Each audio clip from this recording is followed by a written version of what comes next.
Everybody. Welcome to Peyton Hall, home of astrophysics at Princeton University and the home of Amateur Astronomers Association of Princeton. It's great to be here tonight. We have a few announcements to go through, and then as is our usual way, I'll turn things over to our program chair and we'll get into the main event for tonight. And you can see on our agenda, we've got an ambitious set of things to talk about after the break. So that's not to worry. We'll get through it as far as we can. We may not get to the last one. I've been anxious to update you guys on what's been happening on the Galileo project up at Harvard. I don't know that we'll get to it tonight, but just so you know, I'm planting the seed. We will get to it at some future meeting, if not tonight. So I think we should all perhaps take a deep breath, a yoga breath, okay? Let's pause and feel thankful for being here tonight at Princeton and the generosity of the university and Princeton Astrophysics to allow us to use Peyton Hall, a wonderful location for our meetings. And for those of you at home or wherever you are on Zoom, you're all welcome to the meeting. I say this calmly because not all of us can actually be here tonight. And some of you have heard this, but it's my sad duty to announce that we have lost one of our excellent and outstanding longtime members, John Miller, who over the last month has passed away after, I would say, nobly fighting multiple myeloma for many years. And nonetheless, John was at the observatory doing public events as late as this summer.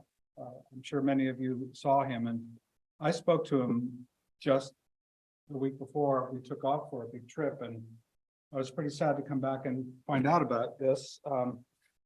John and I and many of you go way back, and he's been a longtime contributor to AAAP, and I was searching for pictures of him on my disk, and it's sort of like family, you don't have the pictures of the people you really need. So I pulled this off of an excellent video that Rich Sherman, one of our photographers in the club, I hope Rich is on tonight. This is actually a screenshot from one of the videos that Rich did with John.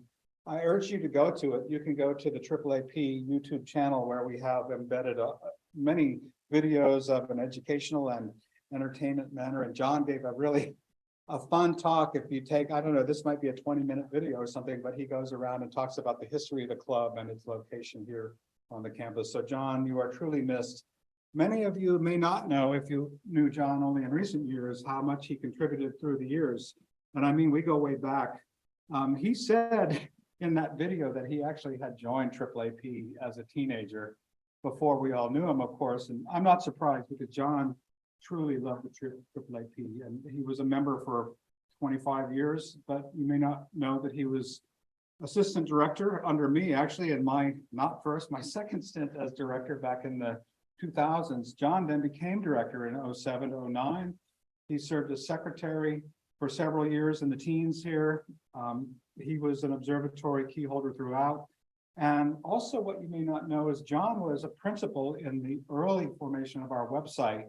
And I still remember it. It's actually when I was director, and I believe this was 99. Memory grows dim, I'm afraid. That we didn't actually have a club website. Some of you, Bill, will remember this, and John Church, wherever you are out there, will remember this stuff. But we were casting about trying to figure out how to get our website. And John, at the time, was a new member, and he and a colleague of his, Adam, and I'm forgetting his last name, but they were the first to come up with this design you see at the bottom, which has sort of been maintained through the years. Maybe it's getting phased out, but the orrery theme was embedded in our website. That was John's handiwork all that time early on. And the orrery, of course, referring to the famous Rittenhouse orrery out here in the hallway outside. So, John, gonna miss you, man. I think that maybe many of you will have something to say, and maybe we could reminisce after the break.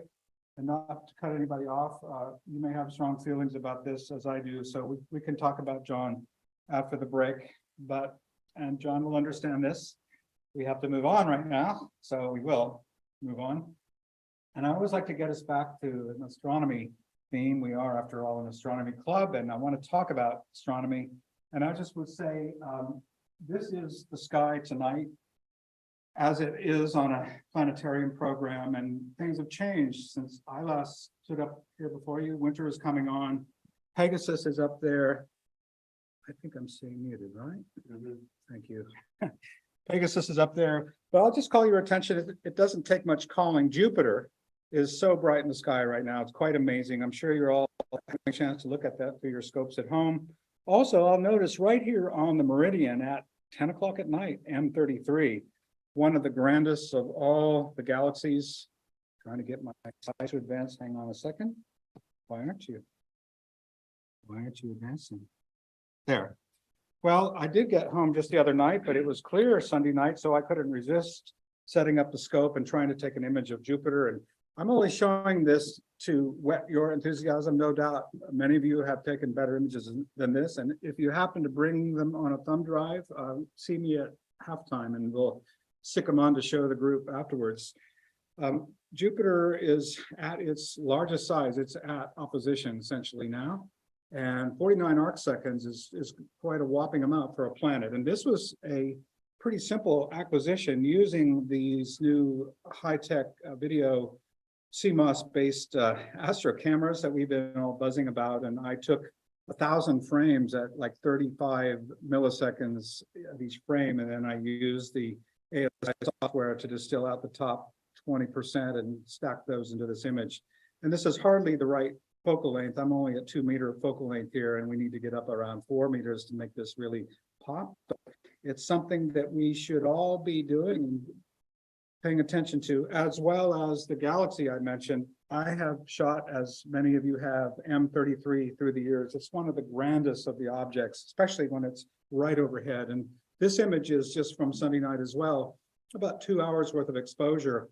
I'll come back to some tricks of how I was able to get the H-alpha signal, the red embedded H2 regions in this galaxy.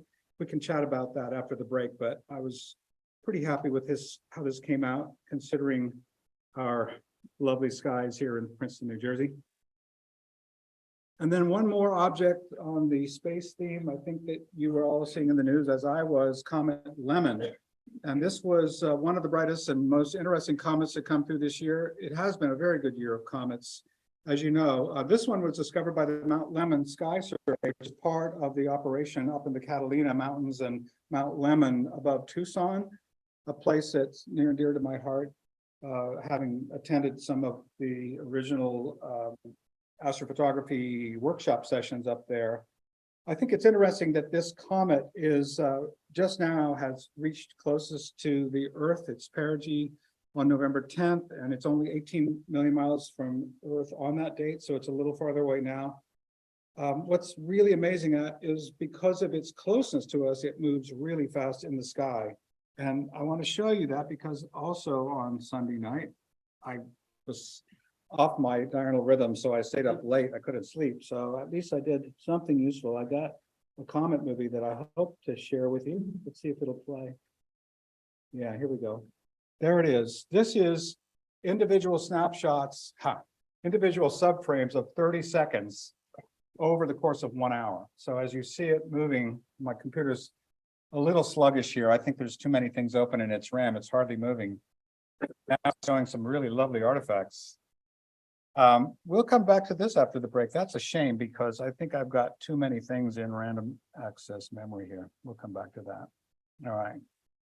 But we did get a comet movie and got to be happy about that. So let's see, moving along. I just want to mention, I said a bunch of things about astrophotography. So if anybody here or on the Zoom is interested and don't have access to this yet, we have an internal specialized interest group called AAAP Astro Imagers. And we have a really nice communication network. And you can see on the screen how you can find out more about it. Send a note to our secretary at princetonastronomy.org and find out how to get involved in the astrophotography group. I'm just going to take 1 second here. As some of you may know, we were all around Australia over the last month.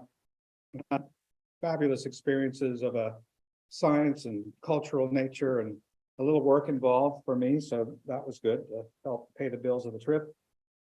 Spectacular view of the South Pacific at sunrise over the sea. That yellow is the sun glinting off the sea.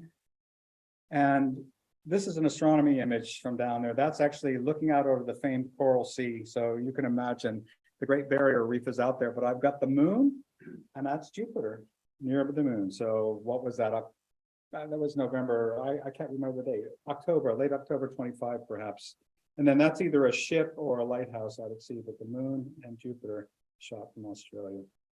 All right, well, it's always my pleasure every month to introduce the guest speaker for the evening. Tonight, Professor Gary Rendsburg is going to speak to us on the Jewish calendar and ingenious integration of the lunar and solar cycles. I'm going to abridge this a little bit since it's in the newsletter. The ancient, and it, by the way, it's I feel particularly appropriate to pay homage in the light of current events to Jewish culture, to which we owe so much. The ancient Jews understood well that the sun and the moon were for calendrical reckoning. The notion is so central to Jewish life that it is highlighted in the very first chapter of Genesis. And God said, "Let there be lights in the firmament of the heavens to separate the day from the night, and let them be for signs and for seasons and for days and years." To be sure, the calendar used by the Jews, both then and now, was the standard ancient Near Eastern one developed by the Babylonians, though naturally the Jews adapted the calendar to their own specific needs with special attention to the Sabbath and the festivals. Professor Rendsburg will help us explore the fascinating subject of the Jewish calendar, all based on astronomical phenomena with special attention to the use of lunar months integrated into a solar year. About our speaker, Professor Rendsburg serves as the Blanche and Irving Laurie Chair in Jewish History and is distinguished professor in the Department of Jewish Studies at Rutgers University. His teaching and research focus on all things ancient Israel, primarily language and literature, though also history and archaeology. His secondary interests include ancient Egypt, the Dead Sea Scrolls, and the Hebrew manuscript tradition. Professor Rendsburg is the author of 7 books and more than 200 articles. His most recent book is How the Bible is Written, with particular attention to the use of language to create literature.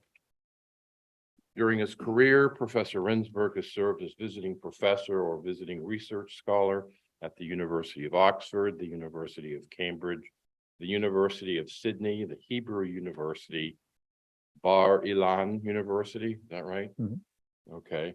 The University of Pennsylvania, UCLA, the Getty Villa, and the Pontifical Biblical Institute in Rome. So with that, let's please welcome our guest speaker, Professor Gary Rendsburg.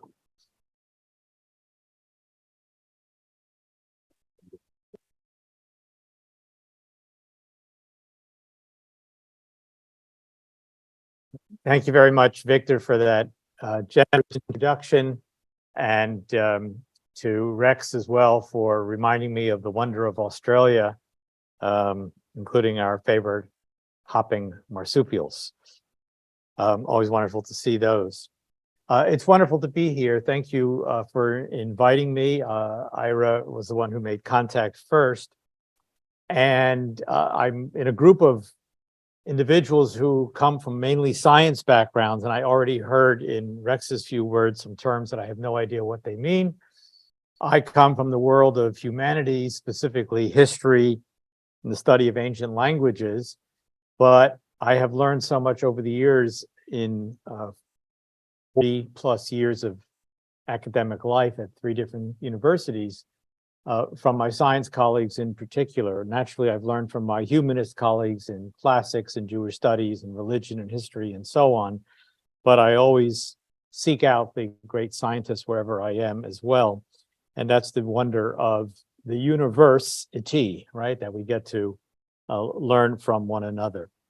So our topic today is the Jewish calendar, an ingenious integration of the lunar and solar cycles.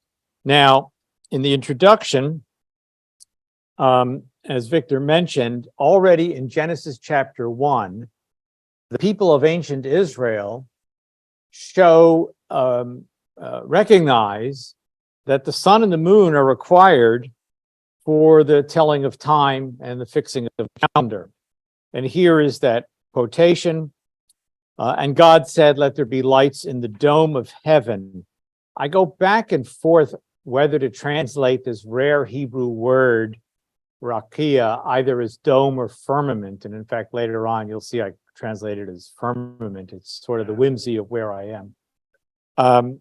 In Genesis chapter 1, let there be lights in the dome or firmament of heaven to distinguish between day and night. And they shall be for signs and for seasons and for days and years. And they shall be for lights in the dome of heaven to light the earth. In other words, their primary, I'm only going in contextual order here, their primary function is going to be for a calendar. Their secondary function is to illuminate the earth, which of course is not quite 100% accurate, since obviously the illumination by the sun and the moon comes first, and then you work the calendar off of that. But you can see that verse 14 actually talks about calendrical reckoning, and verse 15 about the light that comes forth. And so God made the two greater lights, the greater light to rule the day and the lesser light to rule the night and the stars.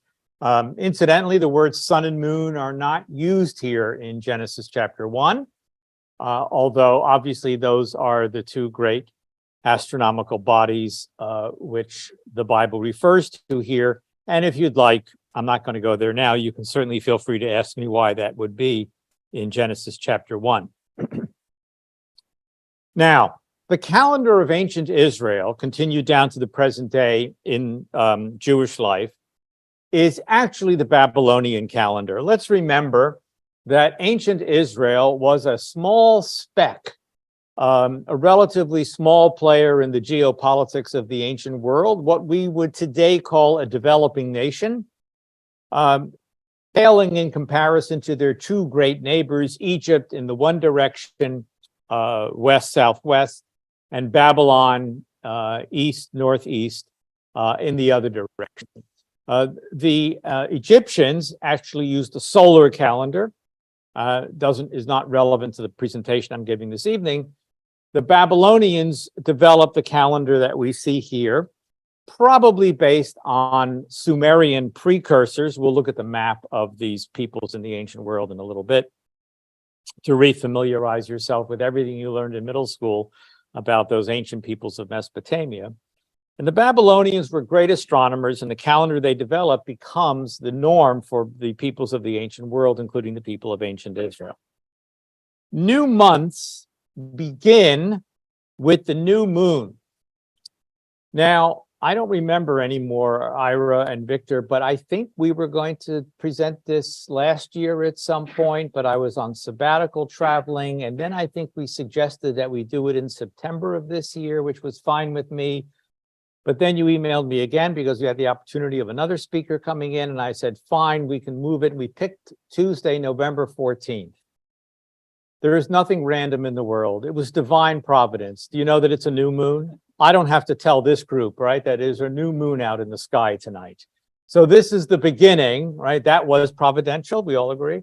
That is a new month in the Jewish calendar and in the Muslim calendar as well, about which I'll have a few things to say as well. Yeah. Yeah, right. Okay. See a little more. Right.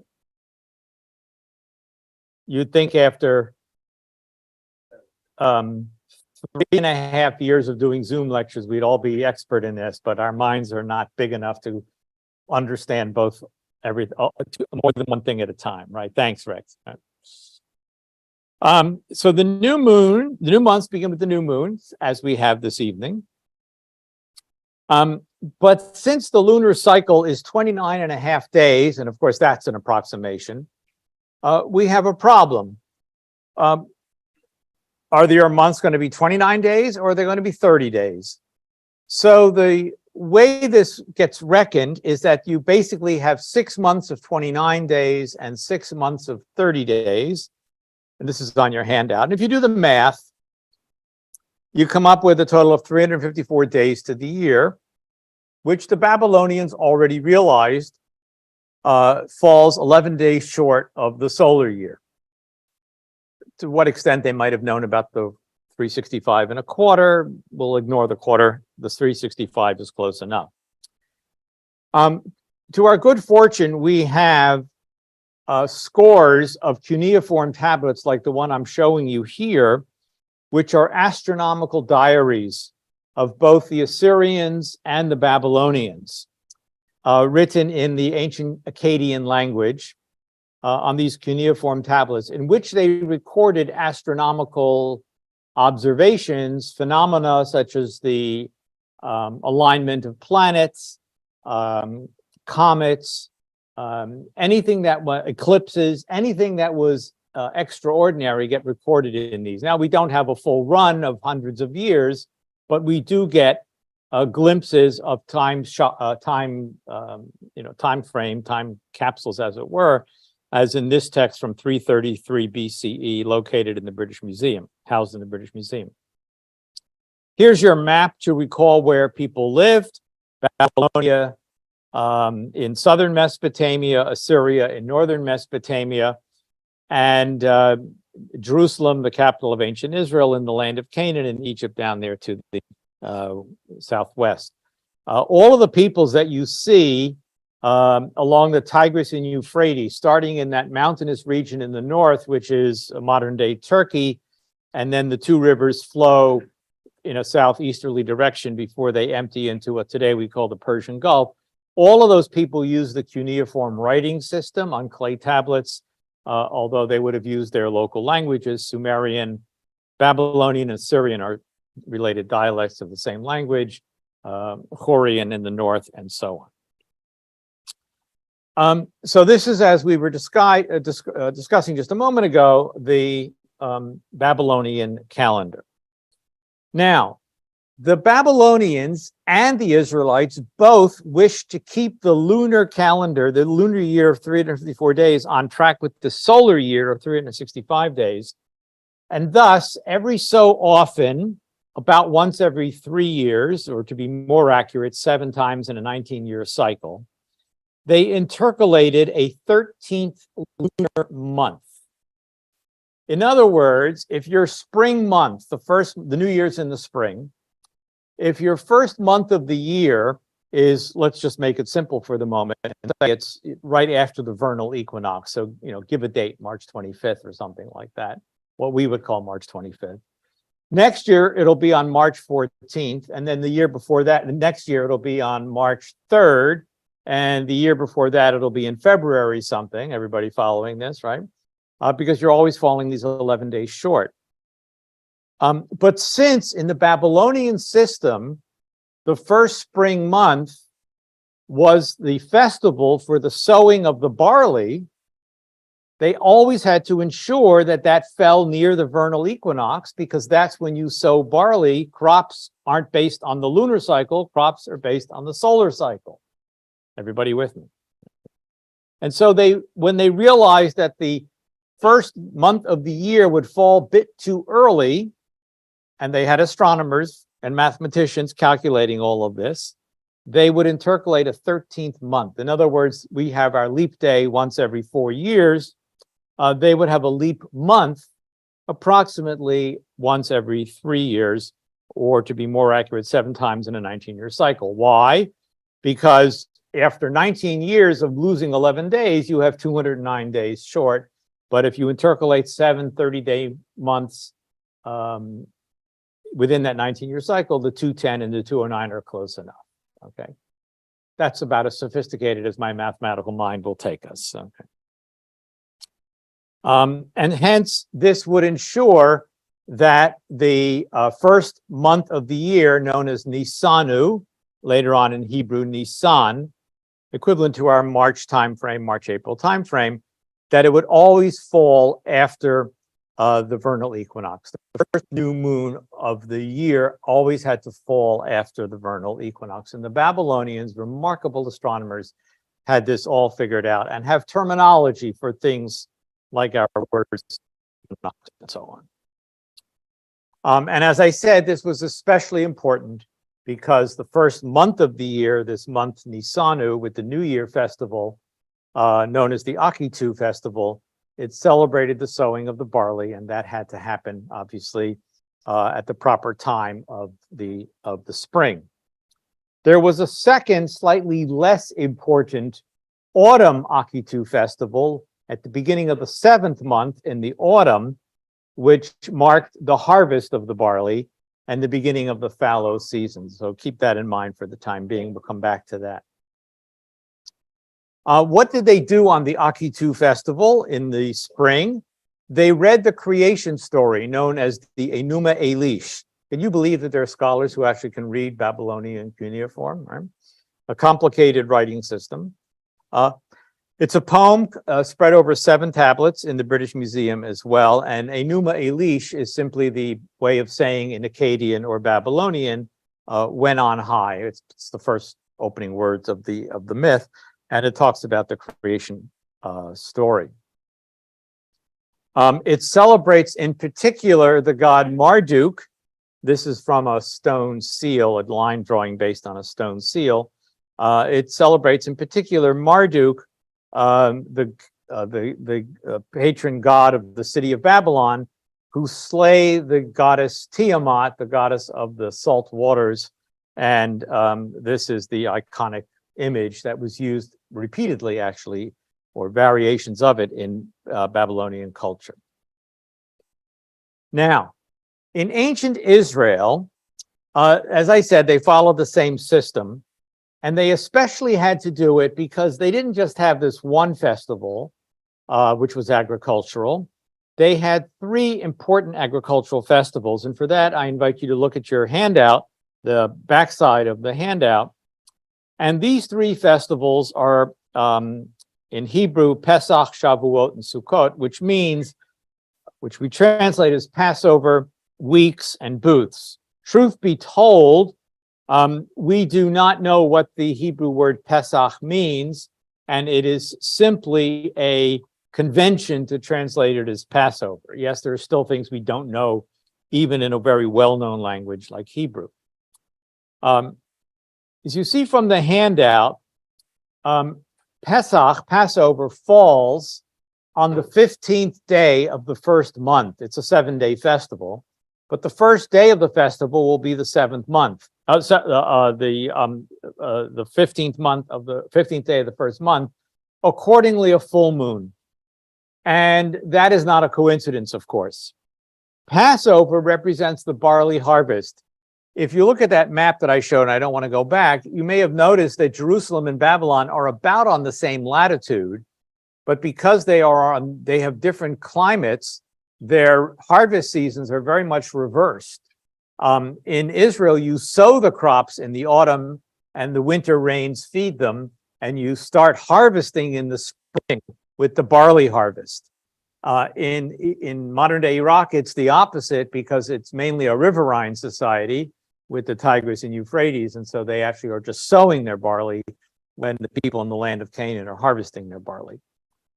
So the barley harvest has to be celebrated every year, and Passover accordingly has to fall in the spring. And if you have that same problem of the 11-day advancement every year, you'd be celebrating Passover eventually, even after 4 or 5 years, you'd be in beginning of February or late January, and your barley certainly wouldn't be ready for harvest. So this is the intercalation to keep the lunar and solar systems on track with one another. 7 weeks later, hence the name of the festival, you have a festival called Shavuot, meaning weeks, which marks the wheat harvest. Barley is the first crop to be harvested, and then the wheat is ready after that. It is a time of intense harvesting, and you have to ensure that your harvest festivals are falling at the right time of year. The first month has to always be there in the spring, and Shavuot in the 3rd month has to be there in the early summer. Shavuot is the only festival in the Jewish calendar where the Bible actually does not give you a date, a specific date. It says that it occurs 7 weeks after Passover. The problem is, how do you interpret that? From the first day of Passover, after the last day of Passover? And so already in antiquity, Jews differed on how to calculate the when the holiday of Shavuot should fall. But one of those calculations puts it actually on the full moon of the 3rd month, 15th day of the 3rd month, which is not the normative one in Judaism for 2,000 years, including down to the present day. But it probably is more accurate originally because it again puts the harvest on the full moon. And of course, I don't have to tell you, but to tell my 20-year-old Rutgers students, there's no electricity, there's no outdoor lighting. You're out there harvesting. You want to maximize the harvest, and the full moon is a great way to get light. At that, as you all know, fortunately, Israel, the rainy season in the land of Canaan is from October through March, about 5 to 6 months of rain. And then once you get to your harvest seasons, it doesn't rain anymore. So every day is a perfectly clear day. So you can be almost guaranteed the bright light of the full moon, not covered by clouds in the first month, the third month, the seventh month, and so on. And then obviously various crops become ripe during the year, grapes, olives, and so on during the summer, late summer, grapes, olives, pomegranates. And eventually you have the Sukkot festival in the autumn, again on the full moon, a 7-day festival with one additional day. There's a symmetry here. The Passover 7-day festivals followed by the holiday of Shavuot for 1 day has a symmetry with the autumn 7 days plus 1 day. The difference is that in the autumn festival, the 7 days plus the 1 are contiguous, where in the springtime, they're separated by 7 weeks, most likely because there's so much intense harvesting of all the grain. And if you don't know this point, 2/3 to 3/4 of the diet of an ancient Near Easterner was grain. They ate a lot of barley and especially wheat. Barley was for poorer people, a coarser grain, coarser flour. But in Mesopotamia and Egypt, by the way, very important for beer. There was less beer in Israel. The alcoholic drink of choice is wine because of the great number of grapes that they have, vineyards and so on. But there is some symmetry to this system. But the most important point is the intercalation of that 13th month to ensure that, when necessary, to ensure that the harvest will occur when they're supposed to occur. If you read your Bible, you will find that the names of the months are just their numbers. Throughout most of the biblical text, it'll say that Passover will occur in the first month, 15th day. Right? The months are numbered. They do not have names. Only in the later books of the Bible, during the Babylonian exile, and there are those years, 586 to 538 BCE, when the Jews went into exile, with greater exposure to the Babylonian system, the Jews began to use the Babylonian month names. And so we get Nisan and Iyar and so on, and all 12 months get names, which are still used in the Jewish calendar today. But for most of the biblical text, you won't find them because they simply numbered their months, not month 1, month 2, etc. As I said, beautiful image, not from my backyard telescope and not from Rex's either, I don't think. It's just something I found on the internet just to remind us again of the sliver of the crescent. And tonight again is the new moon. Now, in most ancient times, the new moon, that should say new month, sorry, the new month was declared by visual sighting of the new moon. And although we don't use lunar months in our system based on the Roman calendar, our English words moon and month are related to each other, and the same is true in Dutch and German and many other Germanic languages, harking back to a time when people did actually use, even in Europe, the moon for creating months. The new month was declared by visual sighting of the moon, and they might have differed from one community to another, right? Whether it was a new moon or not, you may have seen it, a distance of even 50 or 100 miles. There could be slight differences whether a community might have seen it one day or the next day. During the Roman period, which is the post-biblical period, We have testimony from ancient Jewish sources that witnesses who saw the new moon would travel to Jerusalem, where they would appear before the high court, and they would testify, they would affirm that they had observed the new moon. And the court, if they would ask witnesses things like, in which horizon did you see it? And was it on the left or on the right? They wanted to ensure that these people actually had seen it and were reliable witnesses. And then the court declared that the new month had begun. Now, if it's month 2, it doesn't matter. And if it's month 4, it doesn't matter, because there are no festivals in those months. But if it's in month 1 or month 3 or month 7, it really matters, because, you know, you have to then start counting X number of days until you get to, let's say, Passover or Sukkot. You see on your handout, in one of those occasions, month 7, day 1 is the only one where a new moon also is a festival, the so-called Rosh Hashanah, the New Year. We'll get to that in just a moment. And when the court declared that the new month had begun, to unify the country, they created a system of mountaintop flares which were relaying the news throughout the land. How many of you know the lighting of the beacon scene in Lord of the Rings? Okay. Now the topography in Israel is not as rugged as the New Zealand Alps, as they're called. But this is how Peter Jackson portrayed it. I don't know if Tolkien in 1955 had any thoughts about what it might have looked like, but Peter Jackson used the mountains of the South Island of New Zealand for this scene here, and I've just done the screenshot there of these lighting of the beacons, these mountaintop flares. And aren't those hobbits so brave? Everybody agree? Okay. So you have to imagine something like this, and within an instant, the whole country would know of the sighting of the new moon. Now, whether this existed already in the biblical period, 500 or 1,000 years earlier, we don't know. We only have evidence of this system from the Roman period. And of course, I forgot the map of Gondor, and which Tolkien himself drew. You're right. I said New Zealand. I made a mistake. I meant Middle Earth. Okay, the land of Israel doesn't look exactly like Middle Earth, but you get the point. Okay, and I didn't hear any humor when I said Middle Earth. Thank you. Okay.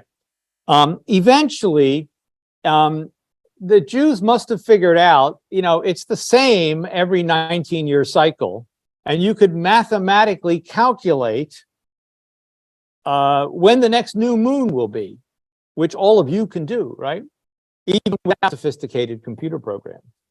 And so a particular rabbinic authority known as Hillel II, at least according to the tradition, we do not have any fourth century texts which testify to this, but at a distance of some 100 years afterwards, we begin to get Jewish texts which talk about this particular rabbi in this particular year instituting the mathematical reckoning, which laid out a consistent calendar for a complete 19-year cycle, because it's predictable, right? They knew that, and this particular rabbi did the mathematics to create the system, which is still used by most Jews today.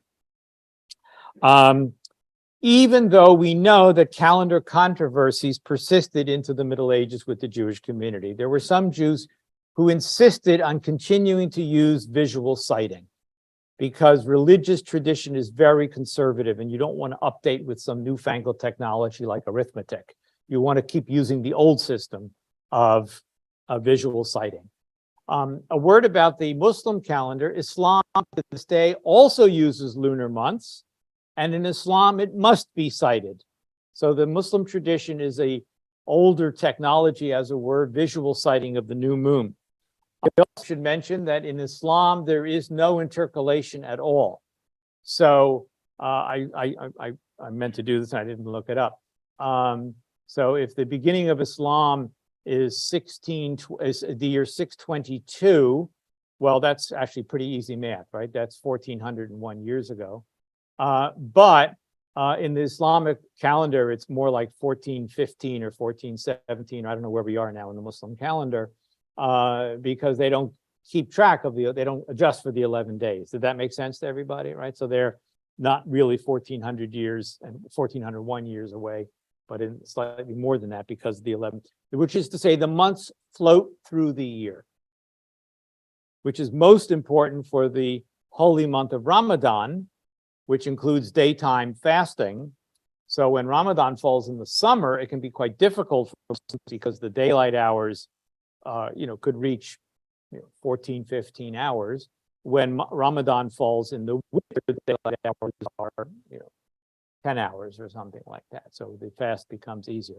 So that's just a word about the Muslim calendar. Again, lunar months, but no intercalation. And the reason for that, by the way, is that there are no agricultural festivals in Islam, a religion that comes from Arabia where you really don't have crops because it's almost all desert. I mean, you have oases with date palms and some seasonal agriculture, but there's no such thing as wheat fields or barley fields or vineyards or anything like that. So the calendrical system doesn't require the kind of adjustments that we've been talking about for the Babylonians and ancient Israel. And this group of Jews known as the Karaites, there are about 50,000 of them in the world today, mainly in Israel, continue to proclaim the new moon only when seen by the naked eye, as is the case in Islam. But when is the Jewish New Year? Now, the biblical system, and you see it on the handout, places the first month in the spring and the 7th month in the autumn following the Babylonian system. In the handout, I have the words Rosh Hashanah in parentheses. The Bible never uses that expression. So for those of you who, whether you're Jewish or not, know that the Jewish New Year, Rosh Hashanah, literally the head of the year, comes in the autumn, usually around September, sometimes into early October. Why is that the new moon of the 7th month? How did that become the New Year festival, followed 10 days later by Yom Kippur, the Day of Atonement? Several options, and we don't know the answer. Most likely, the Israelites wished to distinguish themselves from the rest of the ancient world, which was polytheistic, with gods and goddesses like Marduk and Tiamat and so on. So not to be tied to the Babylonian system fully, they shifted the new year from the spring to the autumn. That's one suggestion, right? One possible suggestion why it gets moved. The Torah and the Bible generally never use this expression for month 7, day 1. In fact, that is the one single festival about which the Bible has the least to say. If you look at the handout is based on Leviticus chapter 23. If you look at the number of verses that are devoted to Passover and the other holidays, many, many more verses, and we know what the name of the holiday is called. All we're told in Leviticus chapter 23, which is the primary source for the calendrical system and the festivals, is that there is a festival on month 7, day 1. It's not given a name or a signification per se. Remarkably, however, Jews must have known something about the Babylonian system. Remember that Marduk is the king of the gods, the head of the pantheon, and Marduk is enthroned at the Akitu festival. Well, the Jews eventually figured out that that's what Rosh Hashanah should be as well. So the God of Israel is proclaimed to be the king on Rosh Hashanah festival. This is a medieval manuscript of a prayer book on the right. If you can read Hebrew, the big letters say Melech, king. And you can see that in the Enuma Elish, which was read at the New Year festival, they proclaim Marduk as king. So similarly, these Jews who were trying to break from this Babylonian system understood that the New Year festival should be marked and that God should be proclaimed king. And that remains part of the Jewish liturgy down to the present day, but they shifted it from the spring to the autumn. This is to be found nowhere in the Bible. We don't see this until the 4th century CE. In the Talmud, there's actually a debate between two rabbis whether the world was created in the month of Nisan, the spring, or whether the world was created in the month of Tishrei in the autumn. Because they know that there are these phenomena as to where to begin the calculation. The Babylonians say the spring, the Jews have moved it to the autumn, but at least one rabbi still thinks that it's somehow connected to the spring. They have this knowledge, and of course, it all goes back to the Babylonian Akitu festival in the spring and the reading of the creation account. And then at a distance of even further centuries, we're now in the 6th century CE, we get our first statement in Jewish text that Rosh Hashanah marks the birth of the world. Anybody who reads ancient Near Eastern texts knows that that's true of the Babylonian creation account. You don't see this in the Bible, you don't see this in immediate post-biblical texts, but somehow Jews had imbibed the material from the Babylonians and others, and they knew that the Rosh Hashanah head of the year was also the birth of the world.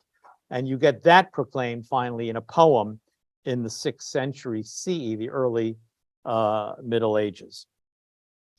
So new moon indicates new month, and in this case of month 7, day 1, also the new year, which gets shifted from spring to autumn. Let me segue for just a moment, just to give you another little piece of information which you may not know. You probably do know this. I mean, I don't know if it's ever been pointed out. I have no idea what astronomers know and how they think and so on. In the Hebrew calendrical system, the names of the days of the week, let me reword that. The days of the week do not have names. They are also just numbered. Day 1, day 2, day 3, etc. That continues down to the present day in modern Hebrew. Today is Tuesday. If I said in speaking to somebody in Hebrew, I'll see you on day 5, that means I'm going to see you on Thursday, only 2 days from now. Right? That's the way you speak. It's true of Hebrew and Arabic, and in a rare couple of languages like Portuguese as well. But otherwise, we have names for the days of the week. And why are there 7 days in the week? Because, you all know this, there are 7 astronomical bodies outside the constellational patterns, which are visible to the naked eye, and they give us the names of the days of the week. In English, only for Sunday, Monday, and Saturday, named for the sun, the moon, and Saturn. But if you speak a Romance language like Spanish or French, you'll know that you get other names. The other days of the week are named for Mars, Mercury, Jupiter, and Venus. How many people knew this? So this is new information. I'm glad to know. Even the names of the days of the week are astronomical, right? In other words, the Babylonians already understood that there were 7, we're going to call them planets, even though the sun and the moon are not. There were 7 planetary bodies which operated outside the constellational patterns, all of which they had mapped. And although we use Roman names like Gemini and so on, they used the Babylonian equivalent, right? They had a word for twins, right? And that's what they called that constellation. It got passed from them to the Greeks, to the Romans, and to us, and we happen to use the Latin names typically. But they knew all of these things already in Babylonia. And these 7 bodies must be powerful because they have independence. They traverse the sky independently of the constellational patterns.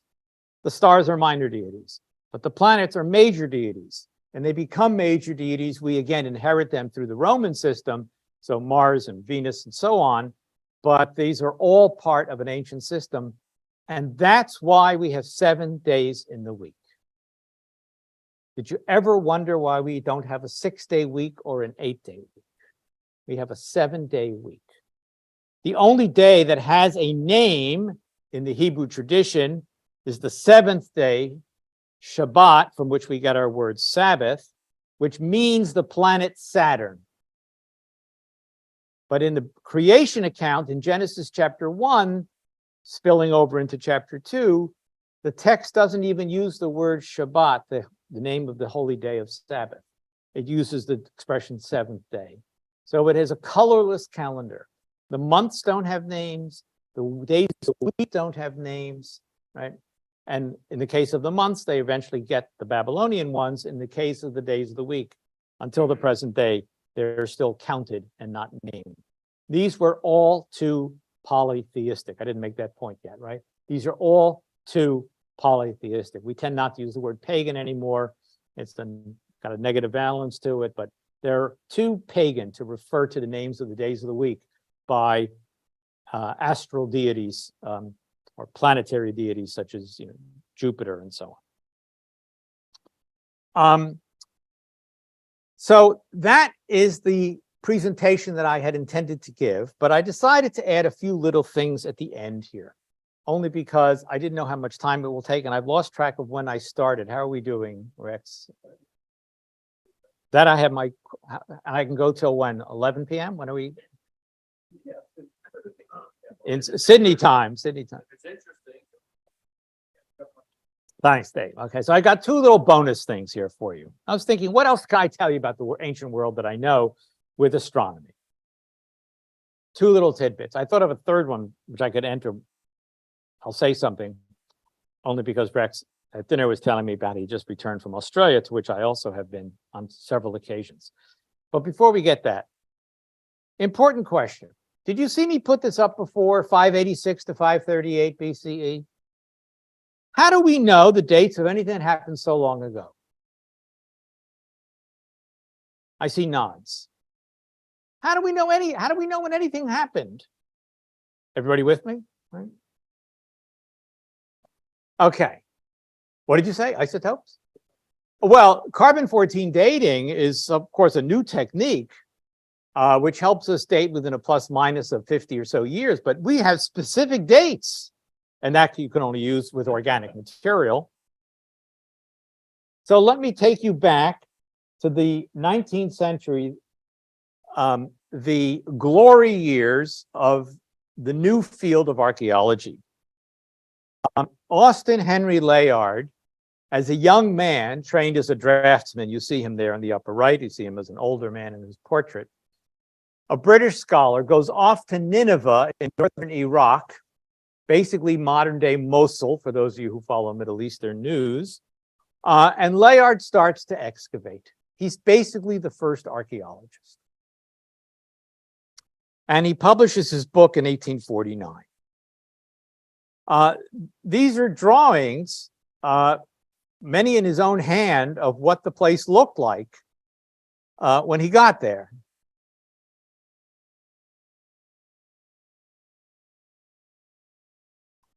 He brings back all this wonderful material to the British Museum. The building that you see today, and to which many of you I'm sure have visited, was completed in 1857, replacing an earlier British and much smaller British museum, which was founded in 1753, by the way, as the first national museum belonging to the people and not to the monarch or to a duke, or in the case of the Vatican, to the Pope, and so on and so forth. Okay, the British Museum is the first such national museum. Only after that you get the things like the Louvre and our own Smithsonian and so on. So he brings back all these wonderful things, which I could show you, but I won't, because I want to focus on the clay tablets.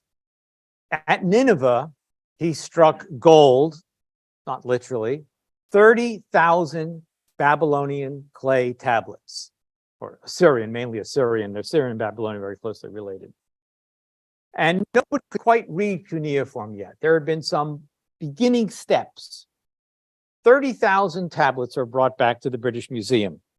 Layard is a field archaeologist. He may have known the basics of the system, but he hands them all off to his colleague, Henry Rawlinson, who had served in the British government and the British Army in the various countries that you see here, and had learned Sanskrit and Persian and Arabic and Hebrew, because that's what you did when you were a Victorian gentleman. I don't even mention Greek and Latin, which of course he knew from high school. Okay.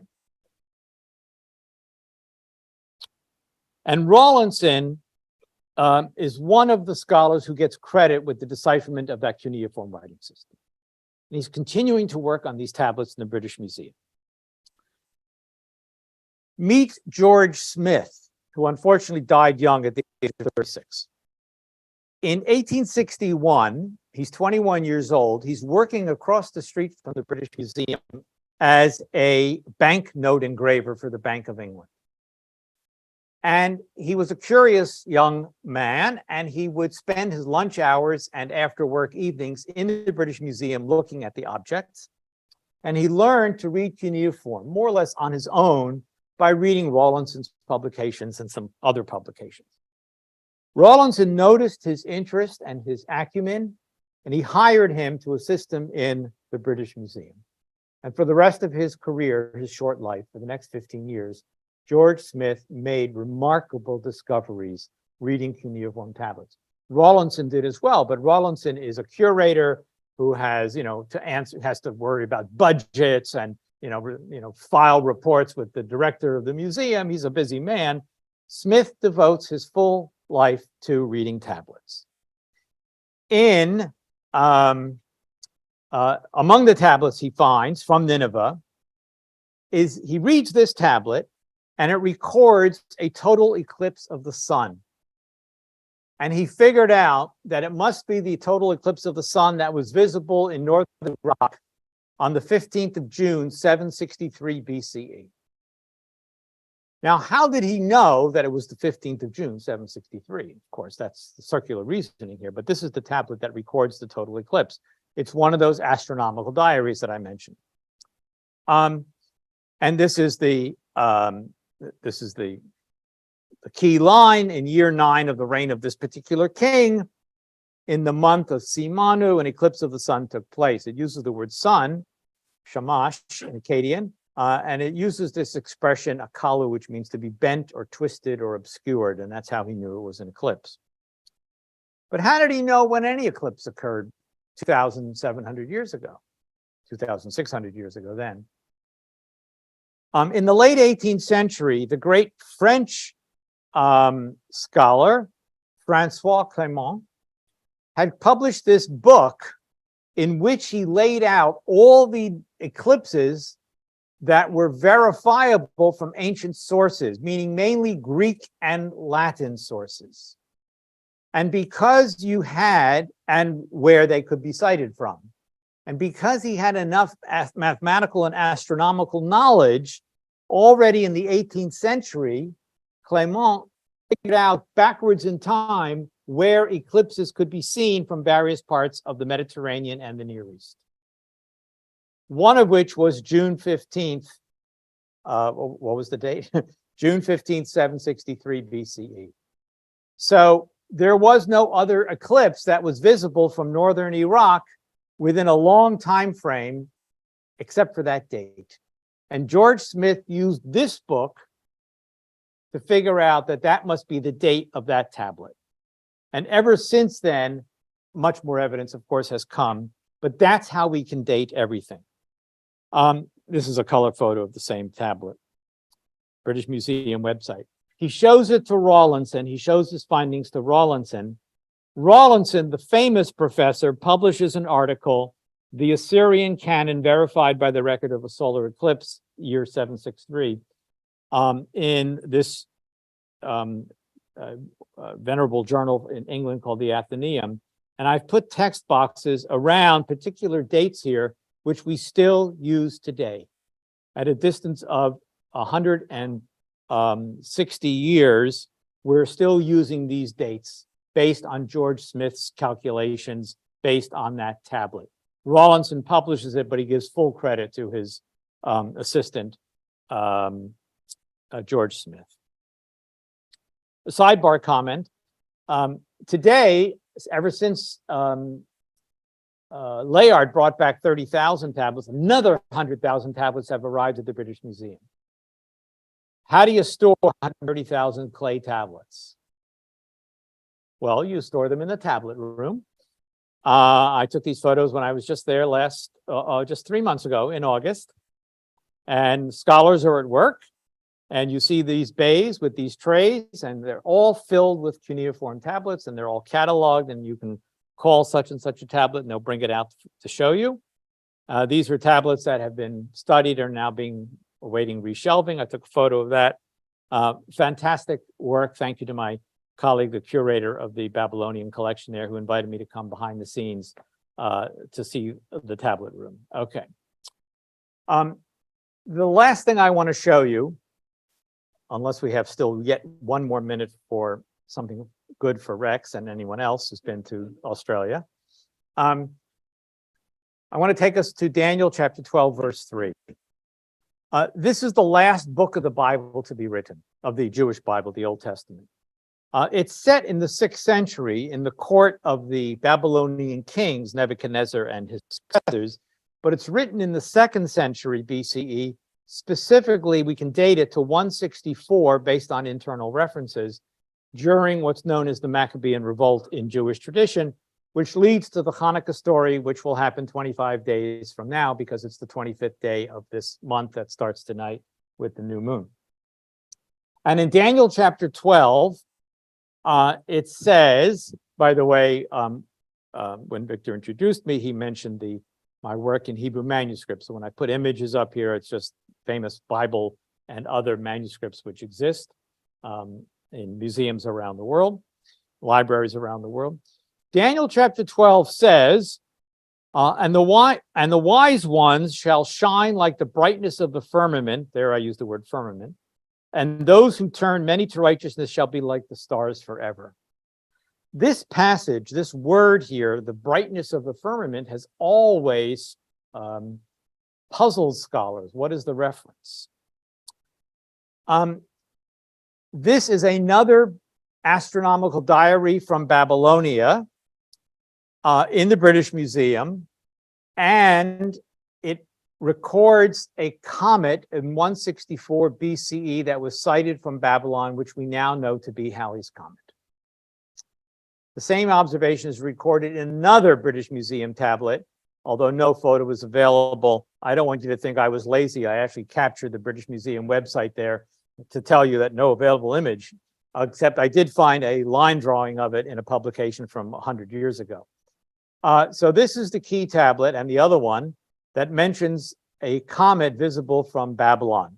No, I didn't take this photo, and the ancient Babylonians didn't take this photo either, but it's a wonderful photo of the last time Halley's Comet came close to Earth in 1986. We're going to be here in 2061, regrouping for the next passage of Halley's Comet. Good, I'm going to see lots of nods. Okay. In the journal Nature, only a couple of decades ago, Hermann Hunger of the University of Vienna, who reads cuneiform tablets, along with 2 astronomers at the University of Durham, collaborated to point out that this tablet actually does record Halley's Comet. Here is the transcription of the Babylonian text. Those of us who can read cuneiform, either in the original or in the transcription, know what this was all about. And then the translation of it there, which Hunger translated, and Stevenson and Yao confirmed is exactly where Halley's Comet would have been visible with its path coming through Sagittarius in front of Jupiter and so on. At this point, I'm lost, but you all know what it's talking about, right? More specifically, calculations were done by the astronomers. Halley's Comet was visible in Babylon and nearby lands during these dates. I learned the word perihelion, although I think I probably knew that word and had to refresh my memory what that was. And then again, after it disappears behind the sun, am I right about all this? It comes out the other side and we can see it again. We do not have any observations of its December 3rd and onward passing. We just don't have the Babylonian testimony to that, but we do have it from that September through November period. Here it is on display with the signage at the British Museum. And the British Museum, in anticipation of Halley's Comet, published this book in 1985, highlighting this tablet. And the other one, which there's no photo of, but I did find this hand-drawn copy of it. And then one of my colleagues, Al Walters of Redeemer College in Ontario, wrote 2 articles in which he proposed and convinced the scholarly world that indeed this passage in the book of Daniel, dated to 164 BCE, when it refers to the brightness of the firmament, it's always good to hear a little Hebrew, Zohar HaRakia, he determined and he convinced everyone that this is a biblical testimony to the passage of Halley's Comet in the book of Daniel, chapter 12, which corresponds to the death of Antiochus IV, who died in November or December of 164 BCE, the king of the Seleucid Empire. the one who had made the temple in Jerusalem impure, which when the Maccabees rebelled and captured the temple and rededicated it, established the first holiday of Hanukkah. So during the first sighting of Halley's comet en route to the sun is when Antiochus IV died. It would have been seen as a great omen. And when it came back, it would have been exactly the time of Hanukkah, sometime in December of 164 BCE. As I always tell my students, the things you learn in Bible class. Okay. And here are the two articles by Al Walters published 93 and 94. How many of you have made the pilgrimage to Edmund Halley's house? Field trip? Who's your next speaker in January? Let's do the field trip to England instead, or December. My wife and I spend every summer in Oxford. It is our home away from home. I spend my time reading Hebrew manuscripts in the Bodleian Museum, the largest collection of Hebrew manuscripts in the world. And my wife is a researcher in early modern English history, and she does her work. This is where Edmund Halley lived, professor of astronomy at the University of Oxford on New College Lane. What is that square there in the middle? I have no idea. No idea what that is. And these are the plaques. You see the one on the outside there on the stone, telling you that this is where he lived and had his observatory in this house, and the dates of his life. I can't believe that I'm in a gathering of astronomers and I'm the only person who walks by Edmund Halley's house every time I'm in Oxford and makes that a pilgrimage site. Okay. I would have ended here with a big thank you, but let me just add one other little tidbit, which I only thought about at dinner when Rex was regaling us with his wonderful trip to Australia. I have a colleague at the Hebrew University in Jerusalem named Wayne Horowitz, a Jersey boy. He grew up in New Jersey. Wayne reads ancient Babylonian astronomical texts. That's his specialty. And he's reading one of these astronomical diaries like I showed you. This is only a couple of years ago.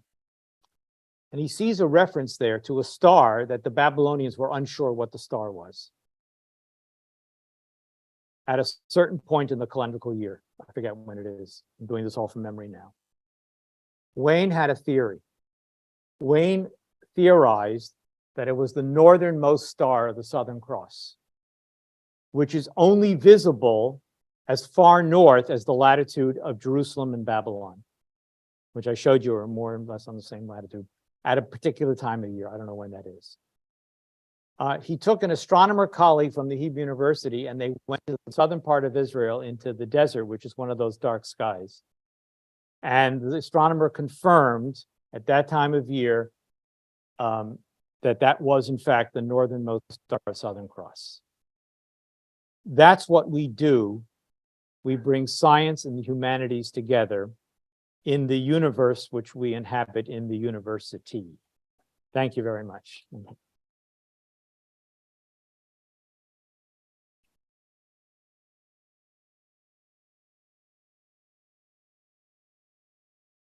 Grab the microphone and pass it around. I would like to start by asking you a question about the days of the week. Right. And you asked the question, why are there 7, not 6 or 8?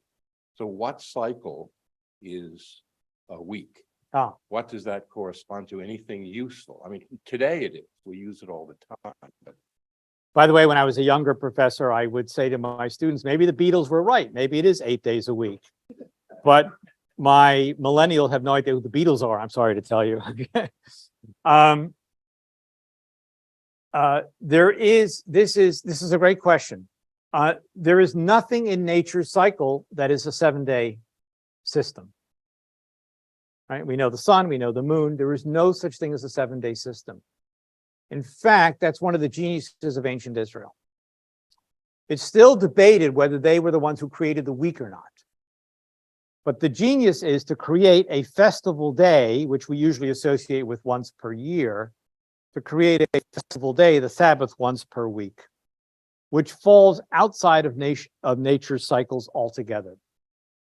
This is a long answer, which I can shorten in the following way to a great question. As the handout shows you, the three main festivals of ancient Israel were agricultural festivals, which were being celebrated by their Canaanite neighbors. Or as I like to tell my students, this may shock you, but non-Jewish barley ripens at the same time as Jewish barley. Okay? So the Canaanites were doing the same thing and harvesting barley and celebrating the same festival. The Jews historicized the festival, so Passover gets associated with the Exodus from Egypt. I didn't mention that, and so on. But they went beyond that because they're still tied to nature. And the ancients had nature deities. You had a sun god or sun goddess, and a sun god, moon goddess, an earth goddess, a sky god, a sea god, a river god. A god for everything. In Israel, where there was only one God, that God was not associated with any aspect of nature whatsoever. And so they created a festival that was outside nature cycles altogether. And that's the origin of the Sabbath, because there's nothing that operates on a 7-day system. It is based on the fact that there are only the 7 planetary bodies which are there and visible, but they are, there's no cyclical system of 7 anywhere.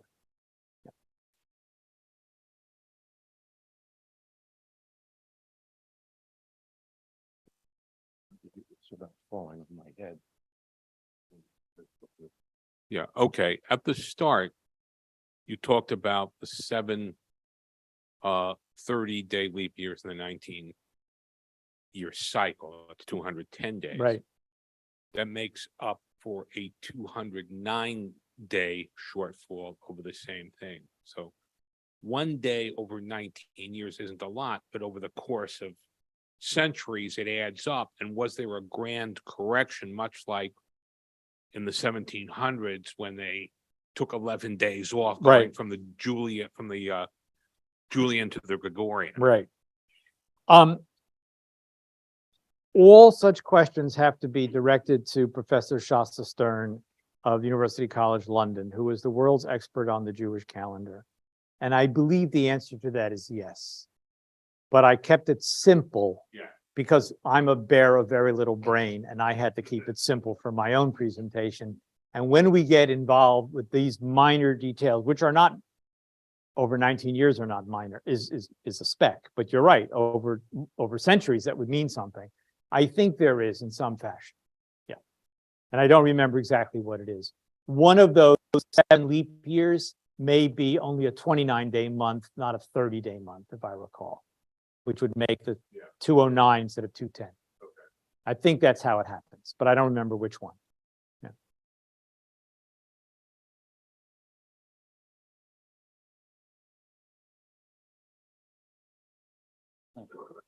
Thank you for a great talk. Really appreciate that. Actually, I have a copy of the Anglo-Saxon Chronicle. Oh, great. At home that my father used in graduate school. And it has lots of records of eclipses of the moon and the sun and comets. And the dates seem to be pretty accurate. I checked back with known records. They're pretty accurate. So this probably folds into the other calculations of the times, of the years and Yeah. so forth. It seems to be pretty good. I looked at it. So, I don't know if you're going to ask, but I just wanted to say that for people who don't know, I started my career actually doing Middle English, but Oh. reaching back into Old English and forward into early Renaissance English. I thought I was going to be the world's next great Chaucer scholar. But the Anglo-Saxon Chronicle is like 6th, 7th, 8th, 9th, 10th centuries, and they're quite phenomenal material with all these kinds of sightings. yes. And I don't think the Anglo-Saxon Chronicles that go that far forward, but does everybody also know that Halley's Comet was sighted in 1066? It does see that. And It- served yeah, as an it omen goes to about- William, the Duke of Normandy, that it was a propitious time Right. to invade England. It goes to about 1100 Yeah, or so. a little bit after his time. Yeah, and that's all. The other thing is with 7 days, we do have 7 days between new moon and half moon and between half moon and full moon. I'm just wondering if that's possible. Well, Uh, some people have suggested that the 7-day week with the Sabbath at the end is somehow based on lunar phases.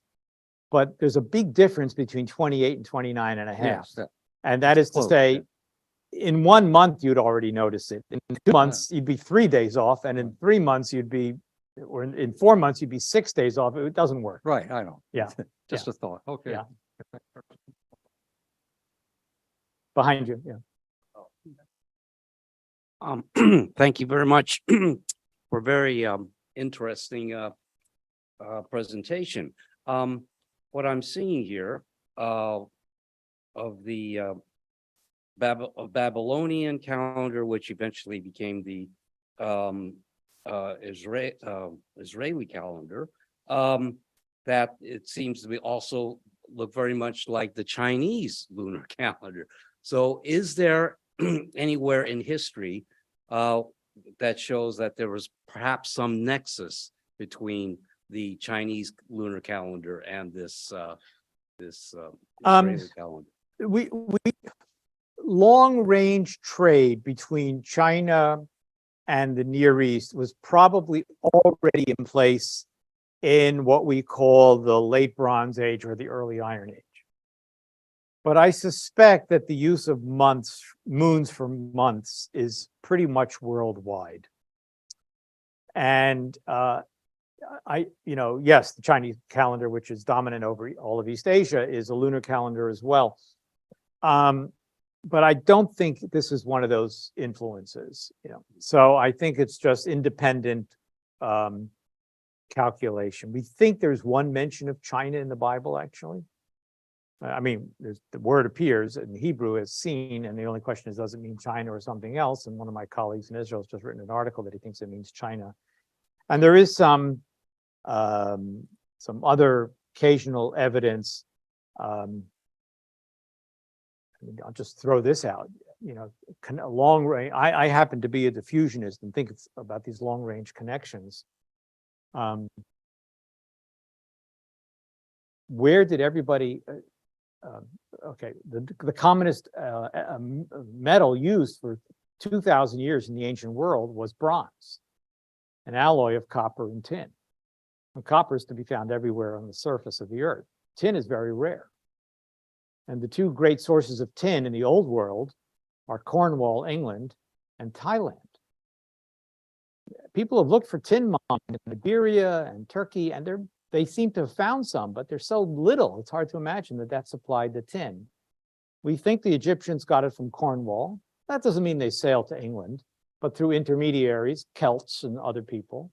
And we think that probably the Sumerians probably made it to Thailand along the shore of the Indian Ocean to bring back tin, or maybe through some overland trade routes. These things are very, very possible. But I don't think that the calendar is one of them. I think it's probably just pretty much universal for moons and months to go together.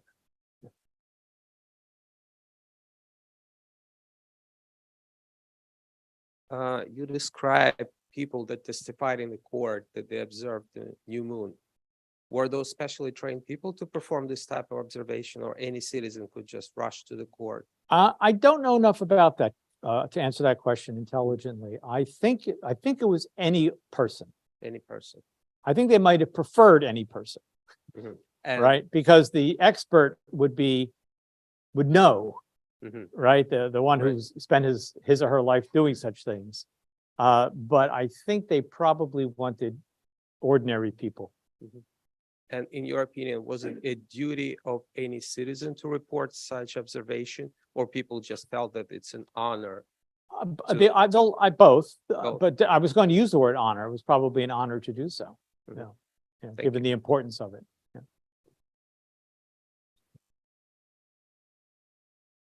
Any more around the room? I'll take the last question if I may. So this is really elegant how the months and the days and the weeks sort of came into practice, but maybe I missed this, but I still don't understand how marking of the years was accomplished, say in these 30,000 tablets. Are there references to years, or how is it more Year X of the king. for the present king? Yeah. In every case. There's no epoch, right?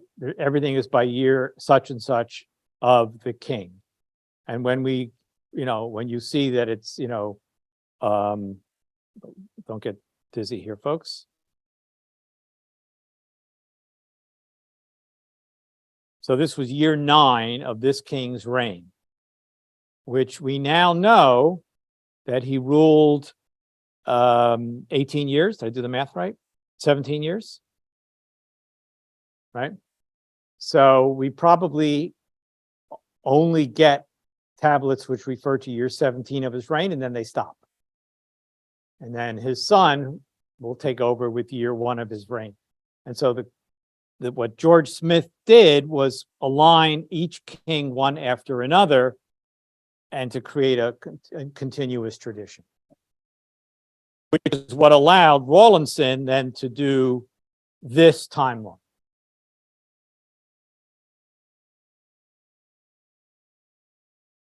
And these dates are, as I said, still used today. I love this because forget about computers. This is way before typewriters. Well, this was before the typewriter. Yeah.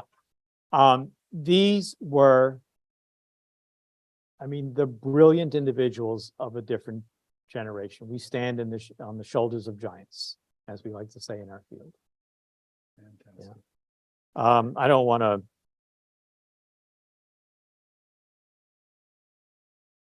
I actually own a first edition of this book, which I inherited from my teacher. And I don't know how he got it, but as a young scholar in the 1930s, he must have obtained a copy or something like that. So it's one of my treasures. But I've also been to Edmund Halley's house. Thank you very much. We close on that. Thank you. One of the things that we think is kind of enjoyable at being Amateur Astronomy Club is to talk about things that members are doing. And here is member Peter Wright, who is an amazing inventor. I'll leave it at that. He's going to tell you about his latest invention. Okay, thank you. Yeah, so I just want to show you a few things that can be done with the 3D printer. The 3D printer really has revolutionized what you can do in your home very, very simply and very, very inexpensively. So I've sort of focused on making binoscopes. Binoscopes for astronomy are really quite tricky devices to build, and they do have to really be quite accurate. Much more accurate than a telescope, because we've obviously got 2 telescopes that have to be merged together to be looking at exactly the same point of the sky. So these are some important aspects of the astronomical binoculars. Ease of collimation of each optical path. They each have to be collimated, get the secondaries in the right place and the usual, telescope requirements. And the interpupillary distance has to be variable from about 55 millimeters, which is very narrow, to about 75, which is actually quite wide. They're all around 60 to 65 is very common.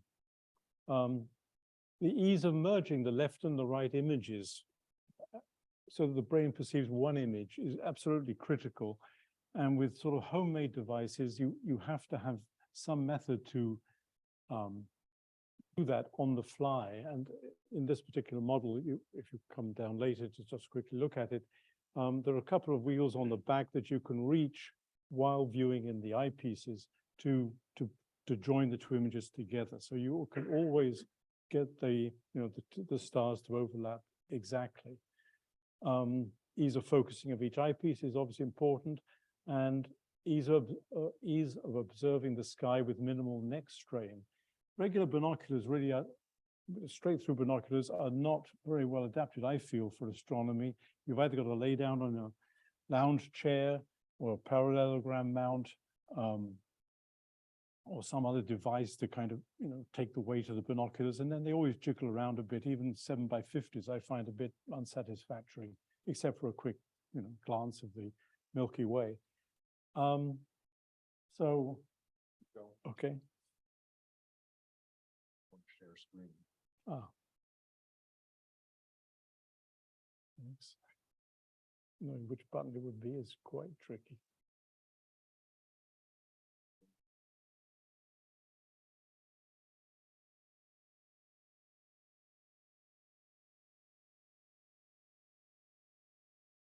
So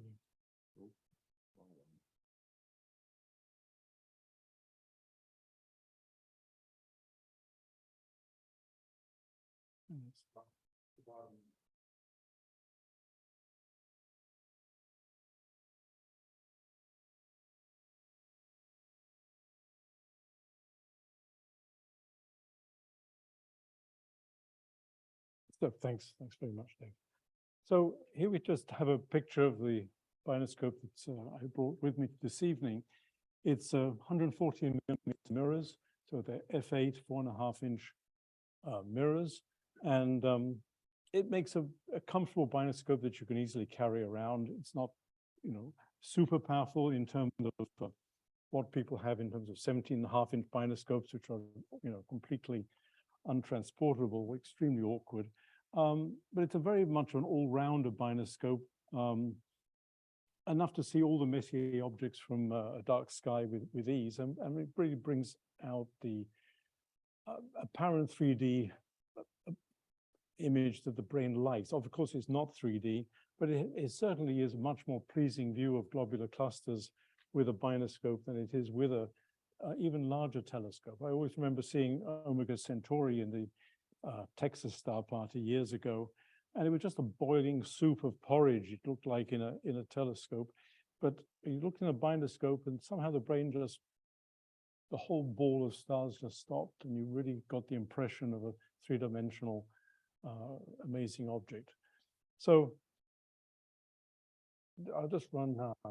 It's not stepping through, Dave. You managed to freeze it.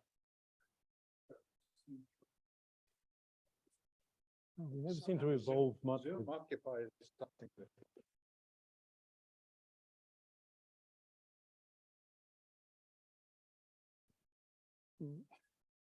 Yeah. Ah. I don't know what Look, I did. I tapped here. Okay, If it perfect. pops up, I don't know. Now it's working again. So I'm just going to go through, just to step through very quickly some of the images. This knob at the front, which is actually here, you can vary this whole top telescope slides so that you can change the eye distance. Actually, I'm cranking that back, and it's moving one of the telescopes inside the overall frame, and it keeps the alignment extremely accurately so that it doesn't really change the image hardly at all, maybe just slightly, which you then tune back again. So there are just many features that have to be kind of thought of to make it a practical binoscope. So this is where you have a narrow inter-eye distance, and there's a wide inter-eye distance quite easily accomplished by that mechanism. Something I might just point out, you can see of the red dot finder, I've added a small direct laser. These are direct, very, very small lasers that work a very wide range of temperatures. Although if you get the indirect lasers, which sort of convert and double the frequency, which emit infrared into a crystal, and it doubles it up to 520 nanometers, they certainly are very temperature sensitive. And you can kind of glue it to the side of a red dot finder, so you can easily adjust it to align with where you're looking, and it's extremely convenient. That's the knob there. This is the stand as well, is all 3D printed apart from the main bits. Obviously, the wood is just regular wood. It's an extremely simple Dobsonian frame, and you see this little lump on the side, which you can see up there. It's just to make it, to size it, you can easily expand the size, and then you can put a 6-inch, this is a 6-inch f5 binoscope in the same frame. So it's just trying to make things simple. This is really quite a powerful binoscope in terms of just the amount of light you get. It only weighs 10 pounds, so it's extremely light to carry. And it's equivalent to about a 9-inch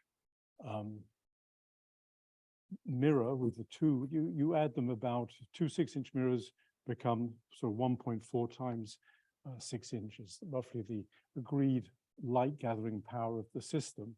But it makes a very short focal length, so it's got a nice wide field of view and for sort of low power scanning of the sky.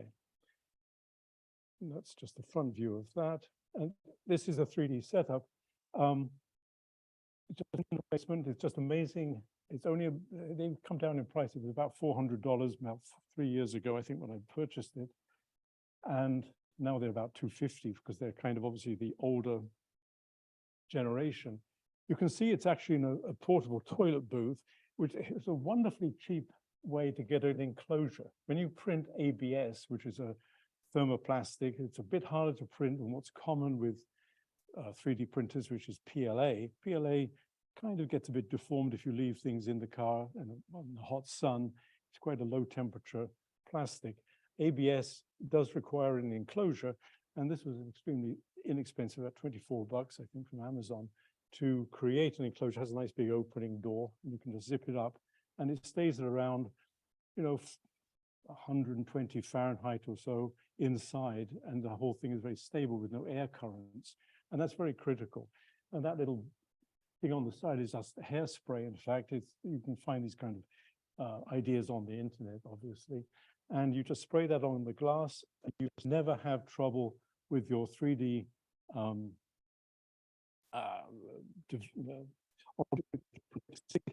glass, and it just comes off when the glass cools, because the glass bed is heated to about 80 centigrade with the with ABS, and the nozzle that actually injects the ABS is running about 250 centigrade.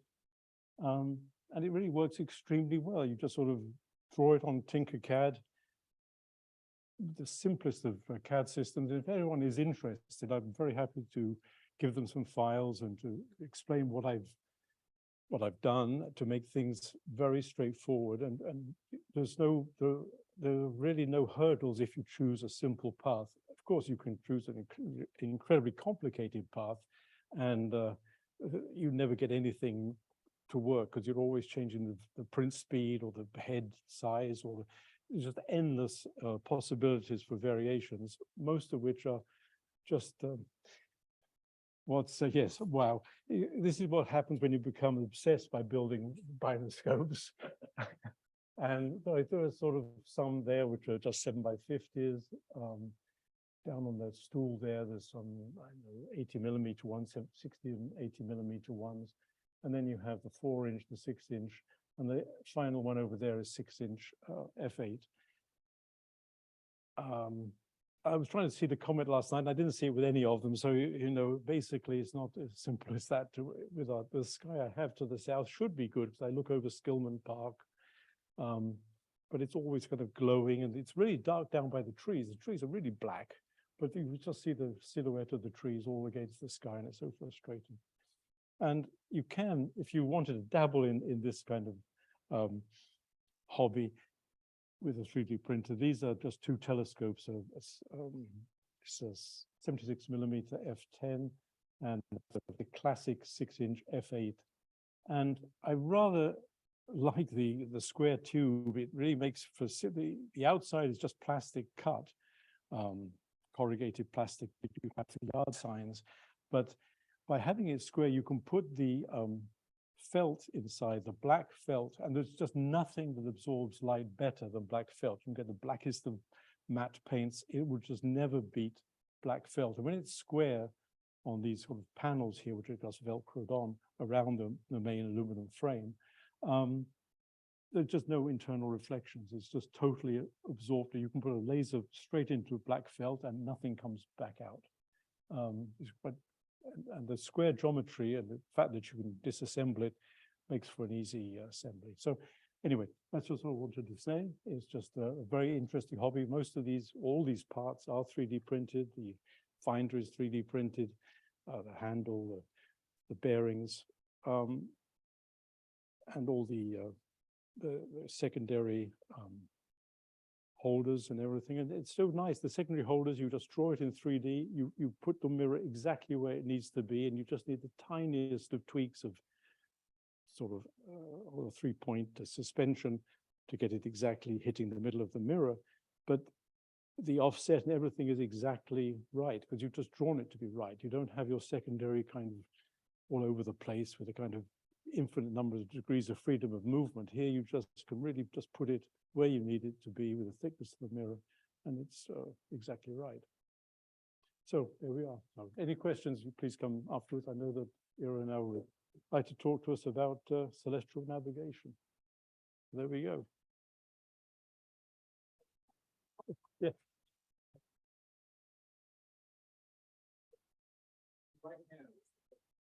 This one is £15 because it's got two telescopes, it's got accessories, and I always use the iPhone with Sky Guide. It's just an unbelievably good app. There's so many apps you can get lost in space with apps, but these Sky Guide is fantastic. There are 37,000 individual photographs this guide somehow took.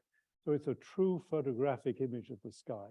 So what you see in the Finder is exactly what you see, and this is a cutout, 3D printed cutout, so that round screen there is 6-degree field, and there's a 6-degree field here.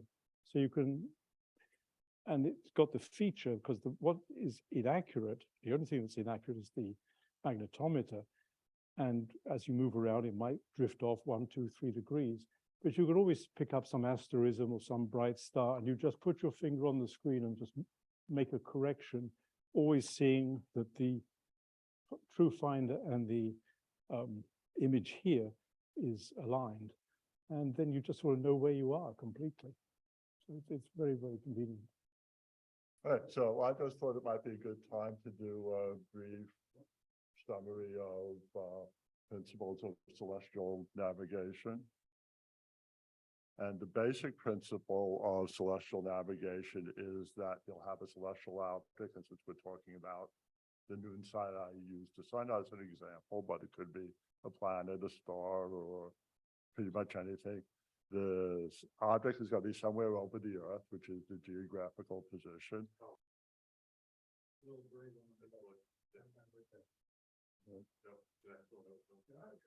Okay, so you basically have an object over the Earth somewhere, and then you use a sextant to measure the angle, and you're going to be somewhere on this, what's called the circular position.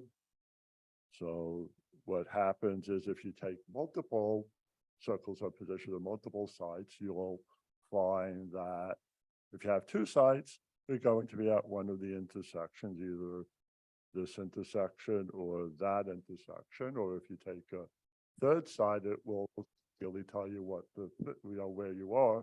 But of course, you just might know you're in the North Atlantic when you look at this, so you will confirm that you're right here. So the other thing to know about in celestial navigation, and certainly celestial sites, is the sun, and I'm sure most of the people in the room know this, is the sun is on the equator for the vernal equinox and the spring equinox, and on the summer it's over the tropic, it's over the Tropic of Cancer, and in the winter, at least in the northern hemisphere, it's over the Tropic of Capricorn. So what's special about the noon side, which makes the mathematics very easy, is here you are in your boat and the sun is down here, but we know it's going to be directly due south of us. So all we have to do is some simple addition and subtraction to figure out what your latitude is. Oops, don't know why I keep going back. So what you do is you measure the altitude, which is this angle here, and that allows you to calculate the zenith distance, which is here. So if you have an altitude of 60 degrees, the zenith is 90 degrees, 60 minus 40 is 30. Sorry, 60 minus 90 is 30. Now I got the math done right. And you do this with this, with the sextant. And basically what you do is I did not bring a sextant, which some people ask me about because I don't own one. You look through the telescope, and through this mirror here, you see the horizon, but it's a half silvered mirror. So you also get a reflection from this mirror up here, which is called the index mirror. And this is the index arm. And you swing this mirror so that the object that you're looking up at the sky appears on the horizon. This is what it looks like if you do noonday site. Let's see if this is going. This is what you would see. So we're bringing the sun down to the horizon. You see it's not quite there, so you need to make some adjustments, and you rock it to make sure that the limb of the sun is tangent to the sea. So now that we have the theory behind us, we're actually going to try to figure out what the latitude is, and then we're going to do the longitude next. So there's basically 4 steps, and I'm simplifying this by leaving out certain corrections and other calculations that you would do to get a more accurate measurement. But the first thing you do is you measure the sun's altitude, and we saw a simulation of that on the previous slide. And then you calculate the zenith distance, and then you look up the sun's declination for that particular day. And actually, I need to go back a slide. Actually, what I wanted to mention is we're going to take a sun site today at noon, and the measurement we got was 31 degrees, 18 minutes and 27 seconds. So you take the sun altitude, subtract it from 90, and you get 58 degrees, 41 minutes and 33 seconds. And then you do a lookup, and one way to do it would be using something, the old-fashioned way would be the nautical almanac, but probably everyone in this, most of the people in this room have a computer that would tell you how to, would tell you what the answer is, but we're going to just go along with that. And then what you do is, this is one of the simplification. The declination is minus 18.06 degrees, and because of the circumstances of where the sun is and where we are, you do your subtraction. And when you do that, you get a latitude of 40 degrees, 35 minutes and 33 seconds.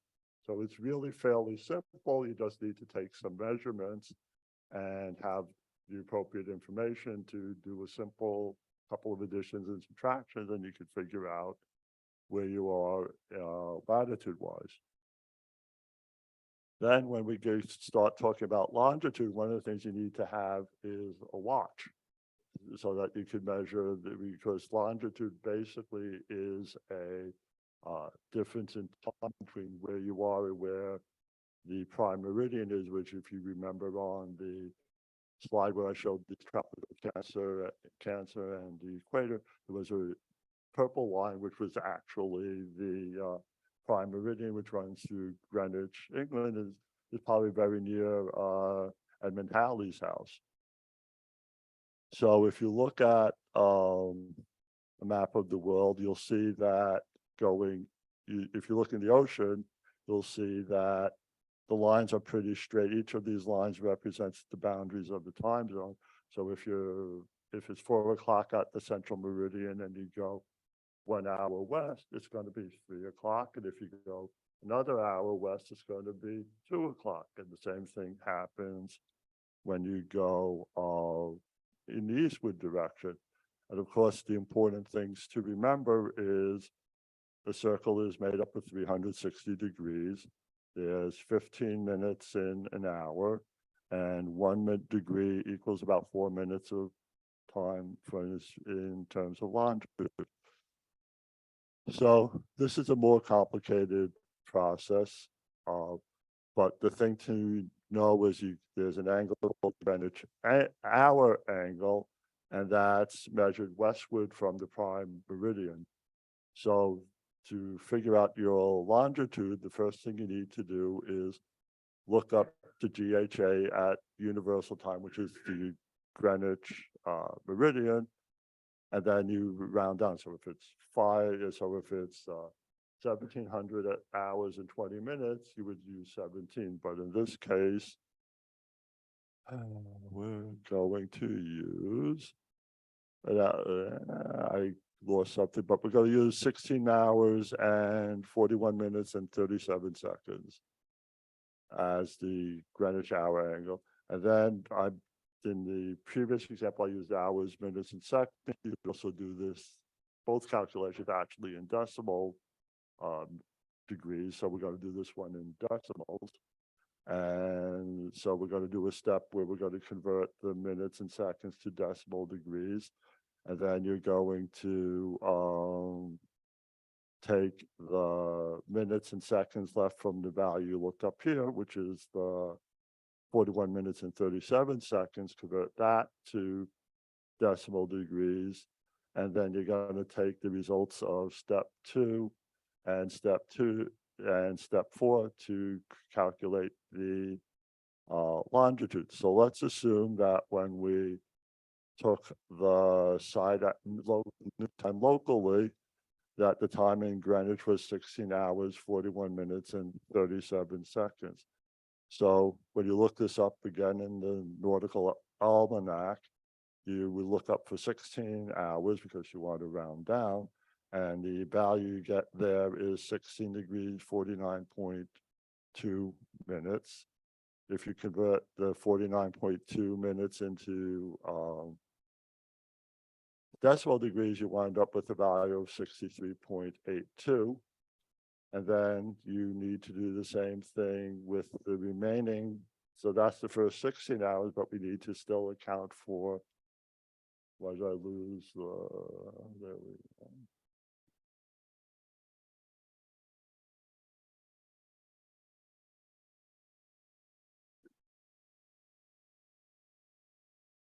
Okay, let's try it again.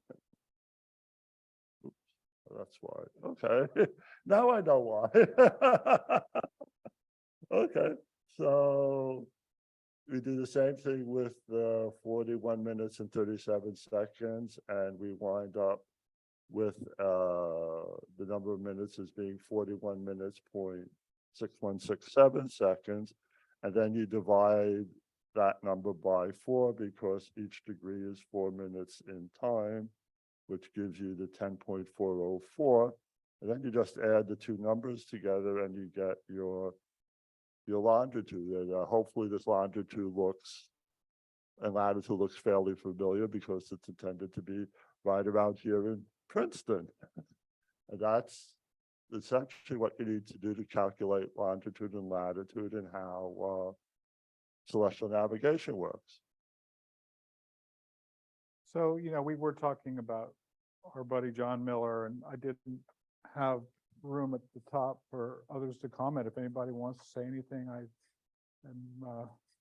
I'm feeling like that happened pretty quick. I know it was a long haul for John. Seen any obituary or anything? Vince DeGrossa is gonna forward the information. Yeah. Well, when you mention Newtonians, I think of John because he always praises the Newtonian and the eyepiece view and. Yeah.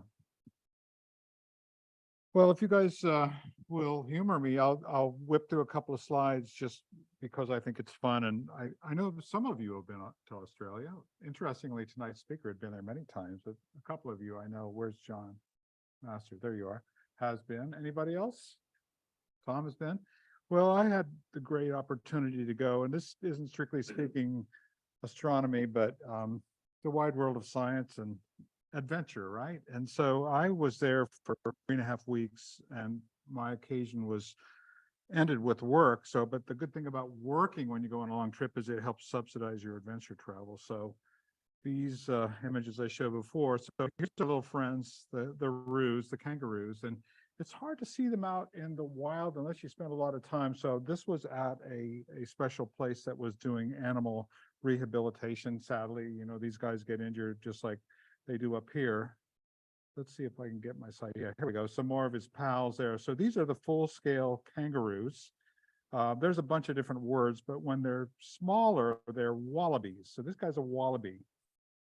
They're all marsupials, and when you look at the biology evolution scale in time, something like 45, 50 million years ago, or maybe a little bit farther than that, before Australia had fully split off from its prior giant continent, which is either Pangaea or Gondwana, and I always mix those two up.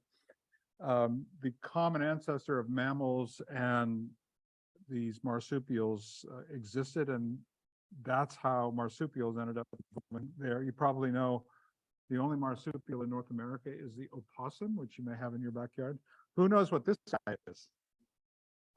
Wombat. This guy's a wombat. He's also a marsupial, really, really cool and larger, and just a very interesting animal. Now we know who this guy is. Koala. And he's a marsupial. Who knows who this guy is? This is an echidna. It's technically not a marsupial, and I'm forgetting that other branch. There's another branch that spun off, but it's a lot like a marsupial. And a really cool and gentle guy. He's eating out of my wife's hand there.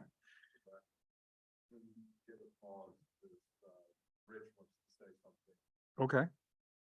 All right, you guys got to know what this is. Tasmanian devil. That's what this guy is.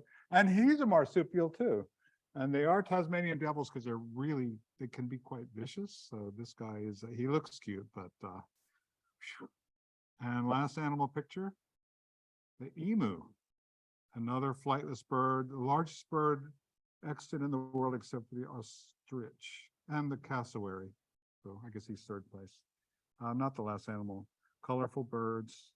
The cockatoos are all over the place. The one in the upper left, the ones that we see in pet shops here, live in the wild down there. The rainbow lorikeet on the lower right.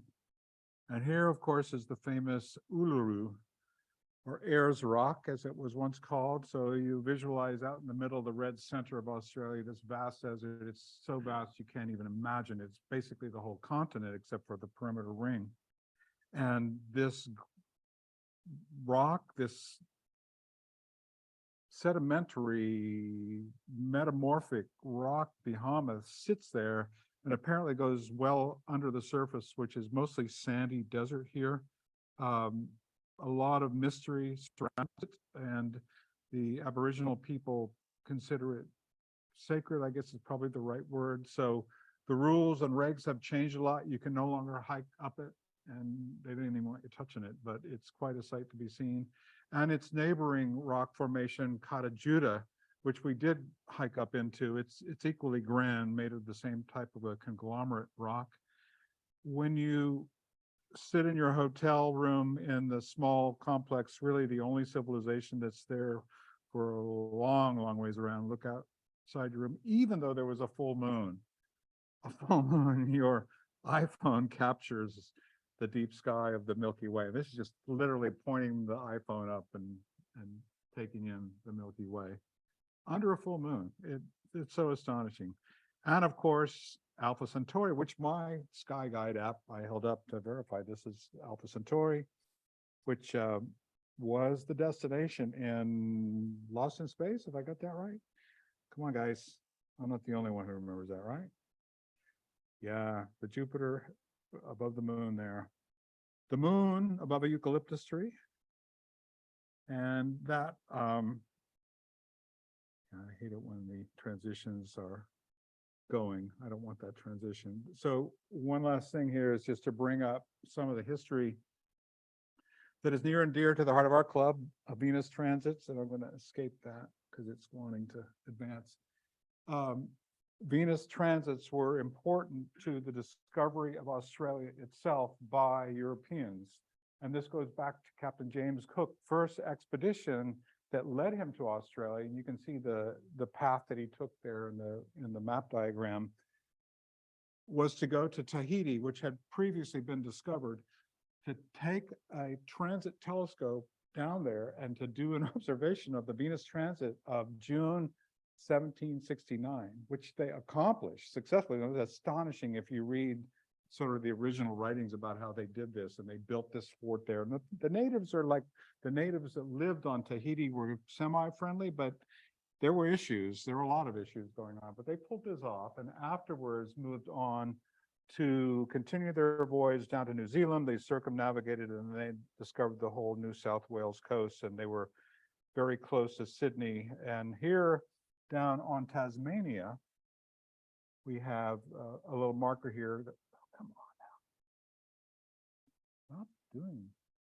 We have a little marker here that says, that's Carol, my wife, Resolution Creek, Captain Cook's ship watered here January 27, 1777. That would have been on his third voyage. the one that ends up with his demise in Hawaii. But they anchored off, the ship Resolution anchored off of this shore, and the legend has it, and the drawings show it, these two eucalyptus trees are the trees that they tied up to in their watering event right in this bay in 1777. It's those two trees, and like literally you go up and you can see marks on them. There's a big plaque there that are the trees that Cook's ship, the Resolution, tied off on as they went ashore to get water. And then just south of, back on the mainland, just south of Sydney, is Botany Bay, where the first expedition first stopped off. And then finally in Sydney, which is a truly amazing city. I was not prepared for how large and I would say magnificent, and how its skyscraper construction rivals New York City, I think, and Princeton campus with its cranes everywhere. But I'm showing you this because this is the observatory built in 1857 included a time ball which signaled the ships in the harbor each day. And now you remember when Ira and several of us went to the US Naval Observatory, speaking of time and how it's calculated, the time balls like we see on Times Square on New Year's, when New Year's hits, and they drop that ball, is today's vestigial manifestation of what was a very important part of timekeeping back in the day. So just as the Naval Observatory in Foggy Bottom in the time when they would drop the ball in the harbor, so the harbor in the Potomac, they could see it. In 1857, this ball on the top of that little tower would drop at a certain, I assume, noon. So the ships out in Sydney Harbor could calibrate their watches so they could do celestial navigation, because you have to have accurate timepieces if you're going to get your longitude. It was a big problem at the time, and this is one way they communicated the timing events out to the ships by having a point that everybody out in the harbor could see this through their telescope. So yeah, kind of cool stuff.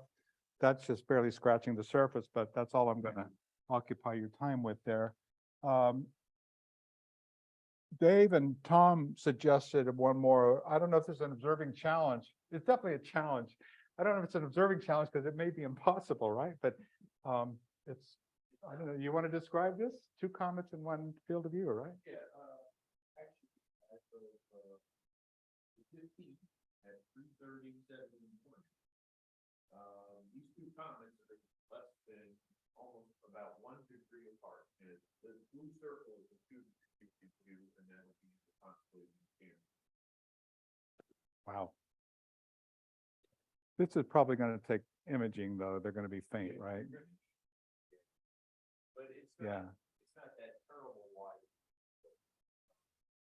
That's let it show for a while. West and both. Okay, so this is Comet. We have them listed as 62P, but when in the database, are they, what year are they? Do you know what they're listed under? 62. Okay, so P for periodic, I think, right? So, okay. So, you know, if anybody can get this in a field of view, we want to hear about it at the next meeting, or an image would be nice. Yeah, so I don't know, I'm going to close this out here with a couple of thoughts. Before I go on, I just have a couple more slides. If anybody has something that they want to share with your fellow members, now would be a good time. Go ahead, Rich. Yeah, hey, thanks, Dave and Rex. Sorry to bounce back to John, but I couldn't let the moment go by. You know, I really enjoyed doing the video for the club with John. And, you know, as I reflect back on it, the thing that came out with John was his great passion for this club. You know, one of the early members of the club, and he had such a great passion for it that came out in the video. And I think that lifted me a bit. You know, a couple years ago, got me even more excited about the club with his enthusiasm for it. So we're going to miss John, and I certainly enjoyed my time with him, and just wanted to say that I think his enthusiasm is really important in my journey in astronomy. So thank you. Yeah, thank you, Rich. And anybody can look up that video on YouTube. The club's YouTube what do we call it? Site, sorry, homepage, channel. I guess you can readily get it by just searching Google, right? You can come up with the. Yeah. That's the simplest way, rather than trying to give you a bunch of Under letters. YouTube, it's called Princeton Astronomy. And you can find a whole bunch of different videos. Yeah, it's fun.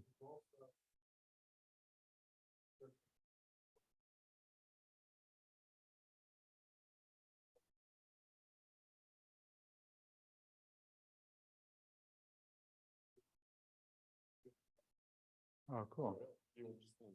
Oh, we should try to locate that. Good thought, yeah. So Yeah. there's an article in Sidereal Times. If you Google John Miller, Princeton, Actually comes up. yeah. That's a good thing about having it in the Word, the format that it's in there. Right. That's cool. That's great. We should get Sir Robbie to pull that up and republish it. So, any other comments or statements about our buddy John?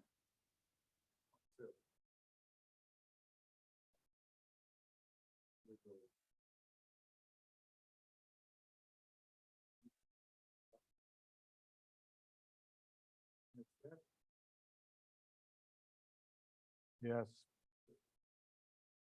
Yeah, he was a fighter.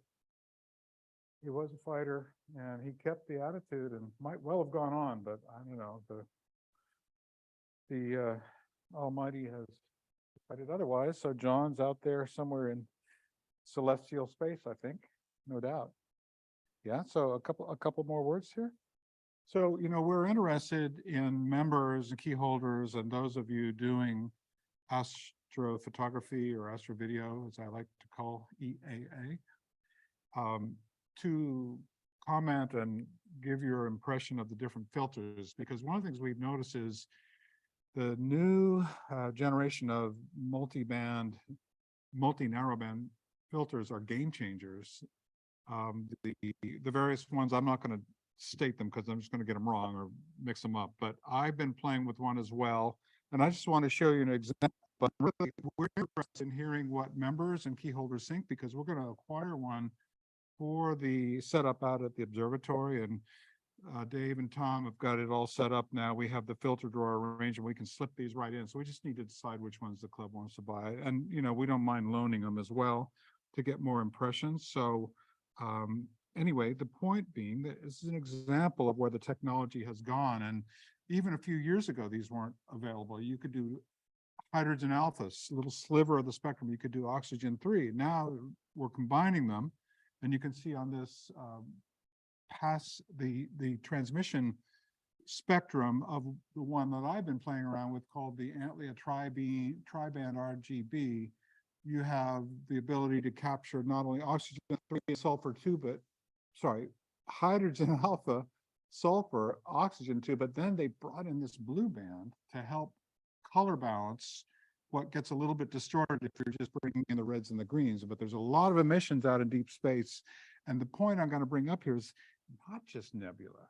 In fact, I didn't show you a very impressive version of it, but the comet that I captured in the southern sky, where this thing is, down in the southwest, it's like down in Trenton Lights, Philly Lights.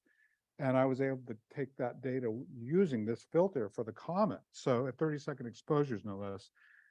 Here is Messier 33, taken, can't really see the header up there, taken with a UV IR cut filter, so basically a lume. This is a luminance filter with the color sensor. This happens to be the ASI 2400, but it's similar to the various ZWO sensors. So this is the basically no filter, if you will. And this is the Antlia tri-band filter. Now these images, this one is actually slightly longer exposure. This is the mean of, let me think, the mean of 11/600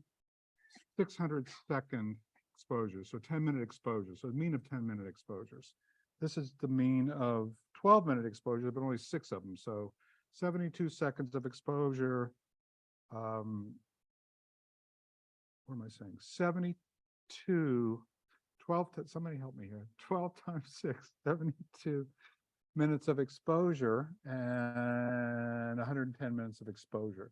And to my eye, this is a superior image because it's bringing a lot of detail, and even better, you can add these using your software.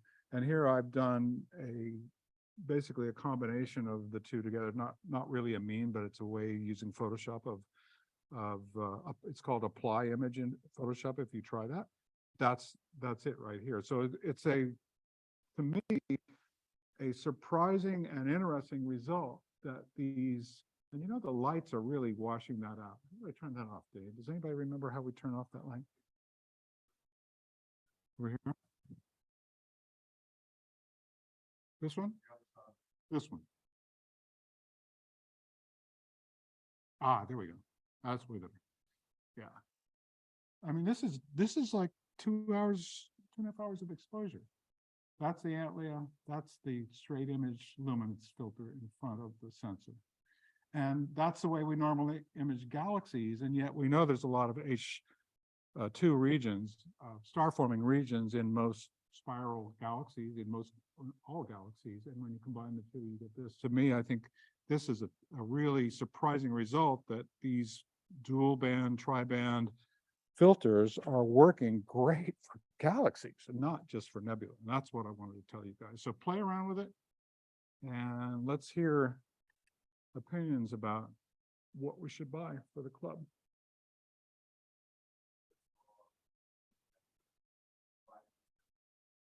That's a great website for knowledge about them too. They have really nice descriptions of these various filters.